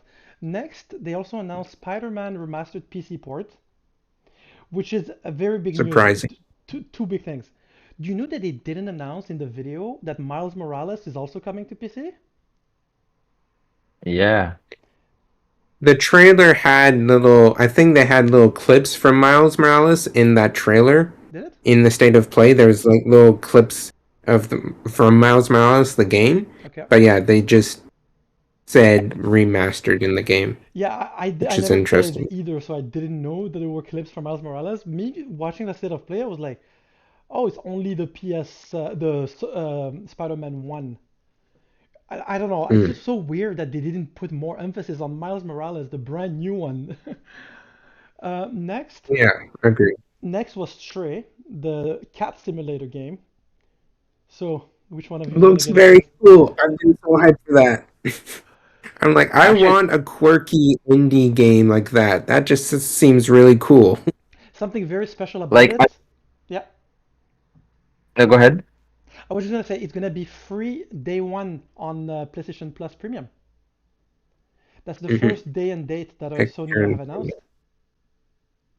Like the more I see about this game, the more like it makes me think it's a cross between Death Stranding, the Deliver Simulator, which I haven't played, but also reminds me of a fusion with what's it called? Oh my god, it's like Mirror's Edge, like about the novelty of like avoiding and just parkour, but Yeah, it's like parkour as an animal. So that's like it makes me think of a fusion of Mirror's Edge and Death Stranding, which is pretty cool. great. And I that's like the only that game and Guardians are the only two games that so far make me kind of want to get extra, the middle tier, just to get access to that for a month or two, but nah, not for the extra price. I can wait. Yeah.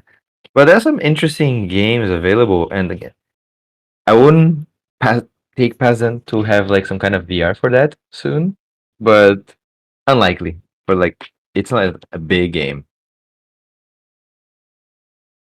Uh, any other thoughts on the cats?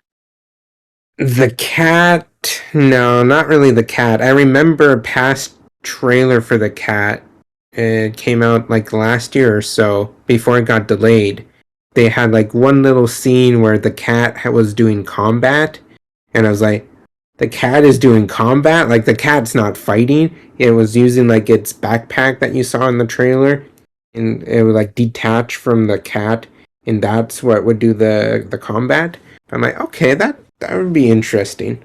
They didn't show that in the newest trailer, but I'm curious to see if there will be combat focused or not. Yeah.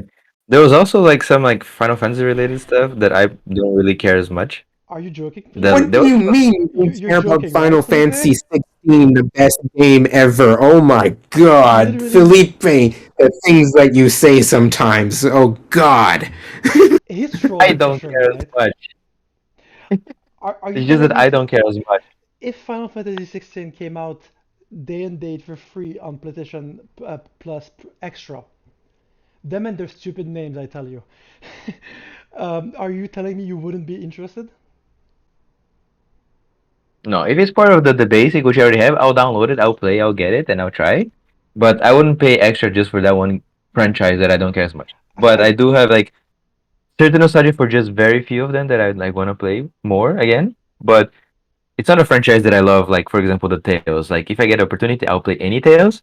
With Final Fantasy, I only played a bit of like a few certain games. So I'm like, and they're all disjointed. So I wouldn't want to jump into any Final Fantasy. I'm a big Tales fan, and even I'm surprised that you say that because there's some Tales game. There's like it got old. That franchise got old very quickly. They didn't like. I feel like Tales of Arise. I played the demo. I was not a fan. Uh, one more thing. Yeah, me, the game that I really want the extra for is Death Stranding, Director's Cut, because I've always wanted to play it. Marvel Guardians of the Galaxy, which apparently is very, very, very good, and it's based on the comics, which are some Guardians of the Galaxy comics are some of my favorite. And Oh, oh, wow, I that's still beautiful. haven't played it yet. It's on my backlog, that's the thing, You man. can do but this. I'm a huge Tales fan. I'm a huge Tales fan. I know Played the you're. demo. I'm like you, Rachid. I played the demo and I was like, I don't know about this. I don't know about this new version of Tales. But when I was back in Canada for Christmas, my man, I Dude, got the statue for Tales of Xillia 2. So, do you have that statue too? you mean this Because one? if you have Yeah, that statue, I yes, do. my man.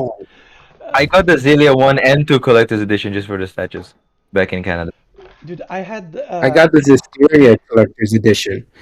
Zisteria, the one no one liked. I got the collector's edition of that. Zisteria is where they Ugh. lost me.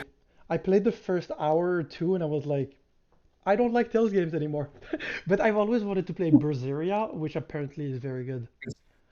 Zisteria is very good. Zisteria went back to like Xillia levels of good. So Tales of back to Death Stranding quickly. yes. I just find funny that there's been like a Norman Reedus basically spoiled that making Death Stranding 2 already in an interview, Yeah, and that's kind we of talked. hilarious. I broke the news last week to you. Remember?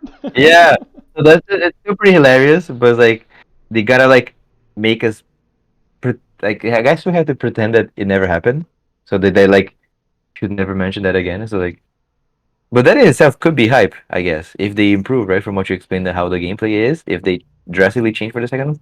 Anyway, let's go back to Yeah. like the So tiers. just to reply, Matt, because you said only Marvel Guardians of the Galaxy for the extra PS Plus. Me Yeah, also Stray on and Guardian. Director's Cut of Death Stranding, Guardian. Just these two games alone are games I really want to play. That would be already like worth the $40 extra per year. And we never know all the other games they're gonna release throughout the year too. Like honestly, with the PS Plus, I almost don't think I'm ever gonna buy a PlayStation game again, because you just wait a year and then they'll release them. And a lot of times, I always end up waiting a year anyway to buy them. So I think I'm really interested in the extra. Next on the list was, oh, there it is, the highlight of the state of play. Eternite's waifu dating sim action RPG, made or Oh, let's inspired by go! Persona. Dude, this game, honestly, is the only. I think it's the only game that Because all the other games that they announced, we already knew they were coming. Like RE4 remake, FF16, Street Fighter 6. We just it was the first time we Sooner saw or later. gameplay. Oh, Yeah, but sooner or later, some of those new guys like see. yeah, that's why like Eternal Nights is the only one where it was the only one that like a game I didn't know existed before that the state of play got me excited for. But one very important question, Felipe. Street Fighter 6. I have two questions for you. First, at the beginning of the gameplay, we see the guy walking around in a city. That blew my mind. Does that mean that like you can create your own fighter or you can pick a fighter and then it's kind of like Burnout Paradise where like you walk around the city and like you can like take quests or From what I've seen discussions, that seems to be the story mode or the offline content hub. That I think that if they don't invest enough resources to make that interactive enough, it would feel like a Tekken Force type of just extra mode that just walk a little bit. If it's not fully fleshed out, it feels like it's a waste of time. It feels like they're okay. investing enough on that. I just don't know how they're going to, because it feels like from that open world like GTA like area, it feels like through that mode area that we're going to access other stuff like basic training, basic versus or survivor, other offline stuff. I So if hope they it's not just don't that. really, yeah, same. Because there's unless in related news, there's already a leak of like 90% of the roster. What? Okay, tell us about it. You're an expert. Oh, I just saw some stuff and like there's a decent size and surprise, surprise, one of the most popular new characters in SF5, Rashid, he's coming back. Rashido! Yes, Rashid is coming back for RE6. Dude, I love his theme And song, man. I want it to be my theme song one day. If there's any event where I am the center of the event, I want the song where he sings my name in Japanese. Yeah, and he's redesigned for RE6, if that leak is 100% true, which is pretty much true because of other reasons that we don't have time to. Like his redesign is even cooler than his RE5 SF5 design, I and never that's liked pretty his cool. design because he looks Saudi Arabian slash Saiyan. Like he has the scouter with the Saudi Arabian thing that they put. I mean, that's not the question. Like, so back to the hub, I think that if they don't fully expand on that to make it like a combination of other modes that have existed in different fighting games, like customizable enough and have more than just do like interactive certain things on the stage, it'll bore us like Yeah. very quickly if they don't put enough content there. Because, like, think about it. Street Fighter has become such a niche franchise now. It's only for, like, people who are hardcore into fighting games. And when I saw that, like, I was like, wait, what? You can walk in a city? It got me interested in playing Street Fighter again. I think that's what Capcom's trying to do, Truto, rather than follow, because they basically started the fighting game scene, the genre. Of course, they weren't the first fighting game, but they invented combos, they invented supers, and everybody has been following Capcom's footsteps forever. But like for the past like maybe 12 years, 15 years, they good make good games, but they don't start like a new trend. They don't set a standard. So now I think they're trying to make it like more than just what other like Mortal Kombat, I think Yeah. 10 started doing, like all the offline content, extra towers and customization. So they're trying to like set a new kind of standard, which I personally could have been implemented in SF5, but there are other reasons why they like moving away from that because of the poor launch and how weirdly enough, like even relating early to our topic, how like it's also some fans that have too many expectations. They're linking like SF5 bad it's bad launch with the game as a whole being bad, which is not that. It's just bad offline coding, sorry, online coding. That's what's bad, but it's linking because the game as is now is pretty good, very good. But they're still linking Street Fighter equals bad launch equals bad game. Also, of course, the online, but like Mm. the fans are expecting too much. They're still what they're implementing in 6 could easily be implemented in 5. Certain things, not that there's no not resource about making open world or whatever, but like they're learning from their mistakes, and But that's something that I think other fighting games franchises might try to do that. Tekken has been doing like certain like offline or like side quest modes that what they call Tekken Force, where they you go like beat 'em up kind of like side quest, where you just go besides the main game. So, but they never fully expand on that. It's just like a one thing. They play maybe like 30 minutes and then you're done with it, and then you never go back. So Street Fighter, maybe if they do enough of that, they invest enough to customize your own characters or not, or just like change costume on main characters, then that's a new for the right for like game fighting Yeah, games as a whole. I think because it's very limited. It's like there's no story. Like in Soul Calibur, you can create your character, but nothing else, right? When you have a character customization, it's only that. When you have like the beat 'em up or walk around like Tekken, it's only that. You can't have both. I think Street yeah, Fighter is trying to find many things here, which is surprising me that they haven't, I guess, copied certain things. Like in Street Fighter like 5 and other games, they've been like quote unquote borrowing elements from different games. Like it's not surprised that Dan is parody of Robert Garcia from the KOF franchise and Art of Fighting, right. but they're back and forth. But like Street Fighter hasn't copied meter charging like Super Saiyans, like which KOF has that. But they copied movesets from bosses and other games, so that they all borrow inspiration from each other. Yeah. But Capcom has been really trying new things now. Which fighting game would you say has the best campaign slash story mode? I guess Mortal Kombat 9. I guess That's what I was gonna say. that Mortal was the Kombat I know has a good one now, right?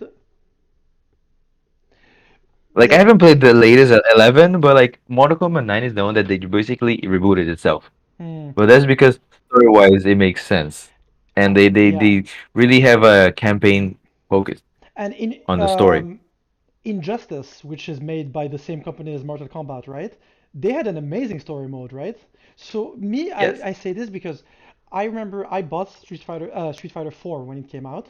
Then I bought Super Street Fighter 4, and that's when I got burned. I was like, Capcom is too greedy. They're just gonna keep re-releasing the same game 5 times and add like very minimal stuff. And also, like once you start playing online and you realize that you suck, there's no more point of playing the game. So the only way they could get me back is by having something new, like what you said, a well invested open world, or not open world, but like where you can walk around the city and it's not just a lobby. The Street Fighter 4 scene is where they wanted to make a scene and trying to turn the game into like an esports. That's where they lost me. And Street Fighter 5 is where they truly focus on that. But like even early Street Fighter 4 when we bought Vanilla to Super, it's where they start like messing up and show their greediness. They could Yeah, easily have been a free update online and resell the game but cheaper with everything included. But they did with RE5 where they released two DLCs, and when they sold RE5 Resident Evil 5 Gold Edition, they had the DLCs included, right? So they should I have done that remember. with Street Fighter 5. Super. Like they added characters, improve a bit of like the netcode, but they remove modes.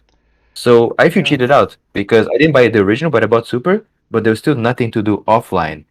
So yeah. in Street Fighter 5, when they really focus heavily in esports, they lost a lot because they had like nothing odd launch, and that's why people still link Street Fighter 5 with bad launch equals bad game, And and that's what they it was not multi-platform too. This one is gonna be multi-platform, PC, yeah. So Xbox. they're slowly learning a few lessons as they go. And Street Fighter 6 is like they're realizing that you need the offline content, which is like something that why haven't they thought of that? You need more casuals to play the offline content, and if the game is good, inspire them to want to become pros. So Yeah. it nurtures the fighting game community, the I FGC. still want to know why So this Sony bought Evo, because as you said, they wanted, Capcom wanted to focus on esport, and Sony buys Evo. Like, I'm just waiting for the news that they're trying to buy Capcom. That would be so insane, but I don't think they're going to. But I don't know. The fact that they bought Evo for me was like a big sign that they wanted to buy Capcom. But otherwise, I don't see. But the fact that it comes out on Xbox, I don't know. We'll see. yeah, I Uh, wonder how flexible Sony's gonna be because they still like Street Fighter 6 is gonna be on Xbox, the rival. it's gonna be on But PC too, so I'll be able to get it on PC. yeah, yeah. Next, because that's the thing. That's why I was telling you earlier. It's hard to plan how long we're gonna talk about topics. Yeah. Because like I didn't know we were gonna talk about Street Fighter for 30 minutes or about Obi-Wan for an hour and a half. Okay, Yeah. so we're True. almost done with the state of play. Next is Tunic. Are you guys interested in Tunic? I'm I heard interested. about Tunic before, and it looked good, but I thought it was just PC originally, so I didn't really pay too much attention since I don't do PC gaming. But and it shows up here, and I'm like, oh, okay, Yeah, maybe I'll give it a look once it's out. it came It out. does look very cute. Like, It came out on Xbox Game Pass day one, so it was like an Xbox exclusive for a little bit. And only reason I'm very interested in it, or I'm interested in trying it, is when they showed the trailer. Did you see the manual? They have like they Mm. wanted to do like a traditional SNES Zelda game, so you can open a traditional menu as if you bought the game from the SNES. And, like apparently it's full of things just for or like nostalgia and gamers who used to play back in the day and miss those type of games. So I'll try it. I heard good things. And last but not least, the Titan himself, Ifrit, versus E- Shiva or Behemoth. That Well, FF16 all of game. them it seems like it was so summons focused. Did it give you an Attack on Titan feel? Because it definitely did when you saw the big Titans fight against each other with an HP bar next to a giant wall. I couldn't help but think of Yeah, Attack on what Titan. like you get Shiva versus Garuda or like Shiva versus Titan, and I'm like, oh, this is gonna be good. So it seems like Final Fantasy 16 is gonna be much more focused on the summons, and like some people in that world turn into the summons, Exactly like like in in the Attack on Titan. yeah, like kind of like Attack on Titan, and Yeah, and the main the character is start like of Eren. the yeah, the start of the trailer, the voice was saying like this power undoes us and like weakens us. Like so I'm guessing every time they transform, they get weaker and like they'll die sooner or something like that. So Oh I'm my like God. that will be interesting to see Very. because it seems like the character you play turns into Ifrit. But Yeah. like also if you take really close look at the trailer, the little scenes where they show you the combat, if you look at the top left where Hmm. the health bar is and all that stuff, there's a little profile picture and it changes sometimes whenever the main character has different moves. It changes to the different corresponding summons. So like when he's Oh using really? ice moves, it's Shiva, and like when he's using earth moves, it's Titan. So I'm thinking just by that, the main character you play as gets the abilities of all the different summons, and he can use it in fights. I mean, do you think it's like again in Attack on Titan when they eat another Titan, they acquire their power? Maybe it could be Something because what got me very excited it. before we even saw the summons in the original trailer of last year was that this one is the first Final Fantasy to go back to being fully medieval. Yeah, It's a more full yeah yeah, medieval time. and the last one that we got was medieval was FF9.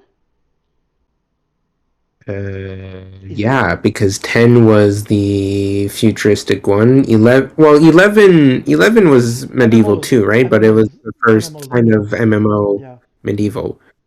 Yeah. but 12 was also futuristic. Yeah. yeah, spot 9 on. since 13 we're not but even gonna talk about it. it it looks like there's no party in FF16. Did you notice that? Yes, Nowhere do they mention party members, or you I'm don't see any so party members excited. in the game. This is what I meant. Like, I just like to see original new stuff. I like to see these big franchises try new things and take risks. And like FF16, this one, I have a very good feeling about it. I think it's gonna be the first great FF since PlayStation 1. Even though I'm a huge FF10 fan, I'm a giant FF10 fan. I really like FF12 too, the first half anyway. But FF10, I still recognize its flaws. I understand why people who grew up with FF7, 8, 9 didn't like 10. Because Meat was my first JRPG ever. So it has a very special Okay. place in my heart, you know? Like, Titus screaming and laughing very, like, cringily. I didn't know that it was cringe at the time. Dude, FF10 was the first game that I ever cried to. At the end of the game, I had tears. And that's why I knew I loved JRPGs. It converted me to JRPGs. So Hmm, yeah, interesting. just saying, I love FF10, but you know, it's still very linear. There's a lot of problems. But Rashid, one bad thing about Final Fantasy 16 is it's coming out summer 2023, right? So my guess, and some people online have said the same. I don't think we're gonna hear about Final Fantasy 7 Remake Part 2 Oh, until Final Fantasy 16 is out. Like we might get a trailer or we might get like more interviews about part 2, but we're not going to get real solid info or real solid gameplay until 16 is out So you think very because just more they good point. or Enix won't want to be like, "Hey, 16's out, but here's part 2." They Yeah, don't want to mix and match, right? Like they want you but to focus on 16 before they show you part 2. And yeah, like I just that would be want like I they don't just want want to part 2. cannibalize it. They don't want to Yeah. cannibalize their own IP, yeah. but also maybe just delay, just like Breath of the Wild 2. The thing That could is, be an option. what you just said for me, it's a very good point, but it's a good news because I want them to focus on FF7 remake part 2 because it's gonna be extremely hard to make. Like Colin, he always says that when talking about FF7 remake, it's such an incredible part 1 remake that they have to keep the same level of quality for the other parts, and the other Yeah. parts are way bigger. Like if part 1 was only when you're in Midgard, Midgard is like 10 hours out of the 70 hours. Right. So like they It's can not take even the full game. Yeah. In the original 7, the Midgard section isn't even really what the game is. It's like an intro to the game, right? Yeah, So, look, they can take 10 years to make part 2. I don't even mind as long as it's as good as part 1 because part 1 FF7 for me part 1 remake part 1 by far the I would say one of the greatest RPGs of the last like not this generation but like the last two generation. Like FF7 look, yeah. I was like literally talking about we will do a special episode on FF7 remake because like we'll do a spoiler cast because I'm still learning new things that I didn't catch while playing it. That blow my mind every time. Did you play the DLC with okay. I didn't play the Intergrade? DLC to be honest. I loved the character of Yuffie, her gameplay, but Yeah. I didn't know who the bad guys were. Like I think that Oh, you didn't know about Deep Ground? Oh, I you have didn't play Dirge of Cerberus? You know, that great game where Square Enix decided to do a third-person shooter game on the PS2? That was a wild what time. I'm just gonna close with this to answer what you just said because I know Felipe has to go to Mhm. sleep. Um, I had never played FF7 ever until after FF7 Remake Part 1 came out, and I played a few hours of it, Okay. and I heard Colin say, if you have never played the original, you're an idiot if you play the remake first. You have to play the original. And I trust Colin so much that I stopped playing FF7 Remake that I had just purchased. And I played FF7 Original that I bought on Switch for $20 for 70 hours. Like just because I trusted Colin that much. And God, Right. it was the best decision ever because you can't understand FF7 without playing you can't understand the remake without playing the original first. You will Yeah. It's a different game. It's a sequel. It's not a remake. It's literally a sequel. It's a sequel. And like I know so many people that don't know that it's a sequel because they never played the original, so they think that's the original was like that. So like anyway, masterpiece. Square Yeah. Enix props. I think I'll that's just say that to close my thoughts, so we can just finish, and because I also need to go to sleep too. I have work Well, tomorrow too. usually, yeah, Um, Fridays usually. I mean, for me, that's but usually. yeah, the DLC bad guy villains are basically from a spin-off game with Vincent. So like lots of people don't know those guys because no one played that spin-off game. Um, but yeah, I'm just very excited for that game too, and like how they make it more of a sequel in part two. Like it was It's a clear it was a masterpiece. sequel by the end of part one, but like, oh, I'm so excited. Felipe, That's all. one day, Felipe, if one day one day you get a Switch, okay? I will literally buy you FF7 original on Switch. It's perfectly emulated. You can even fast forward. Like it has like all the emulator options. I think it's if you never play that, you will have missed out on the greatest JRPG of all time. And I say this without any nostalgia because I played it for the first time in 2020. So so I'm in no way coming from a place of nostalgia from the 90s. I played it 20 after 20 years of being told that it was the greatest, and I was like, it's actually even better than they said. So anyway, we'll close on that. All Sony, right, all right. PlayStation has been killing it. The state of play was incredible, and we've yet to hear of Xbox. They have a conference in 10 days. If Xbox doesn't announce some big things,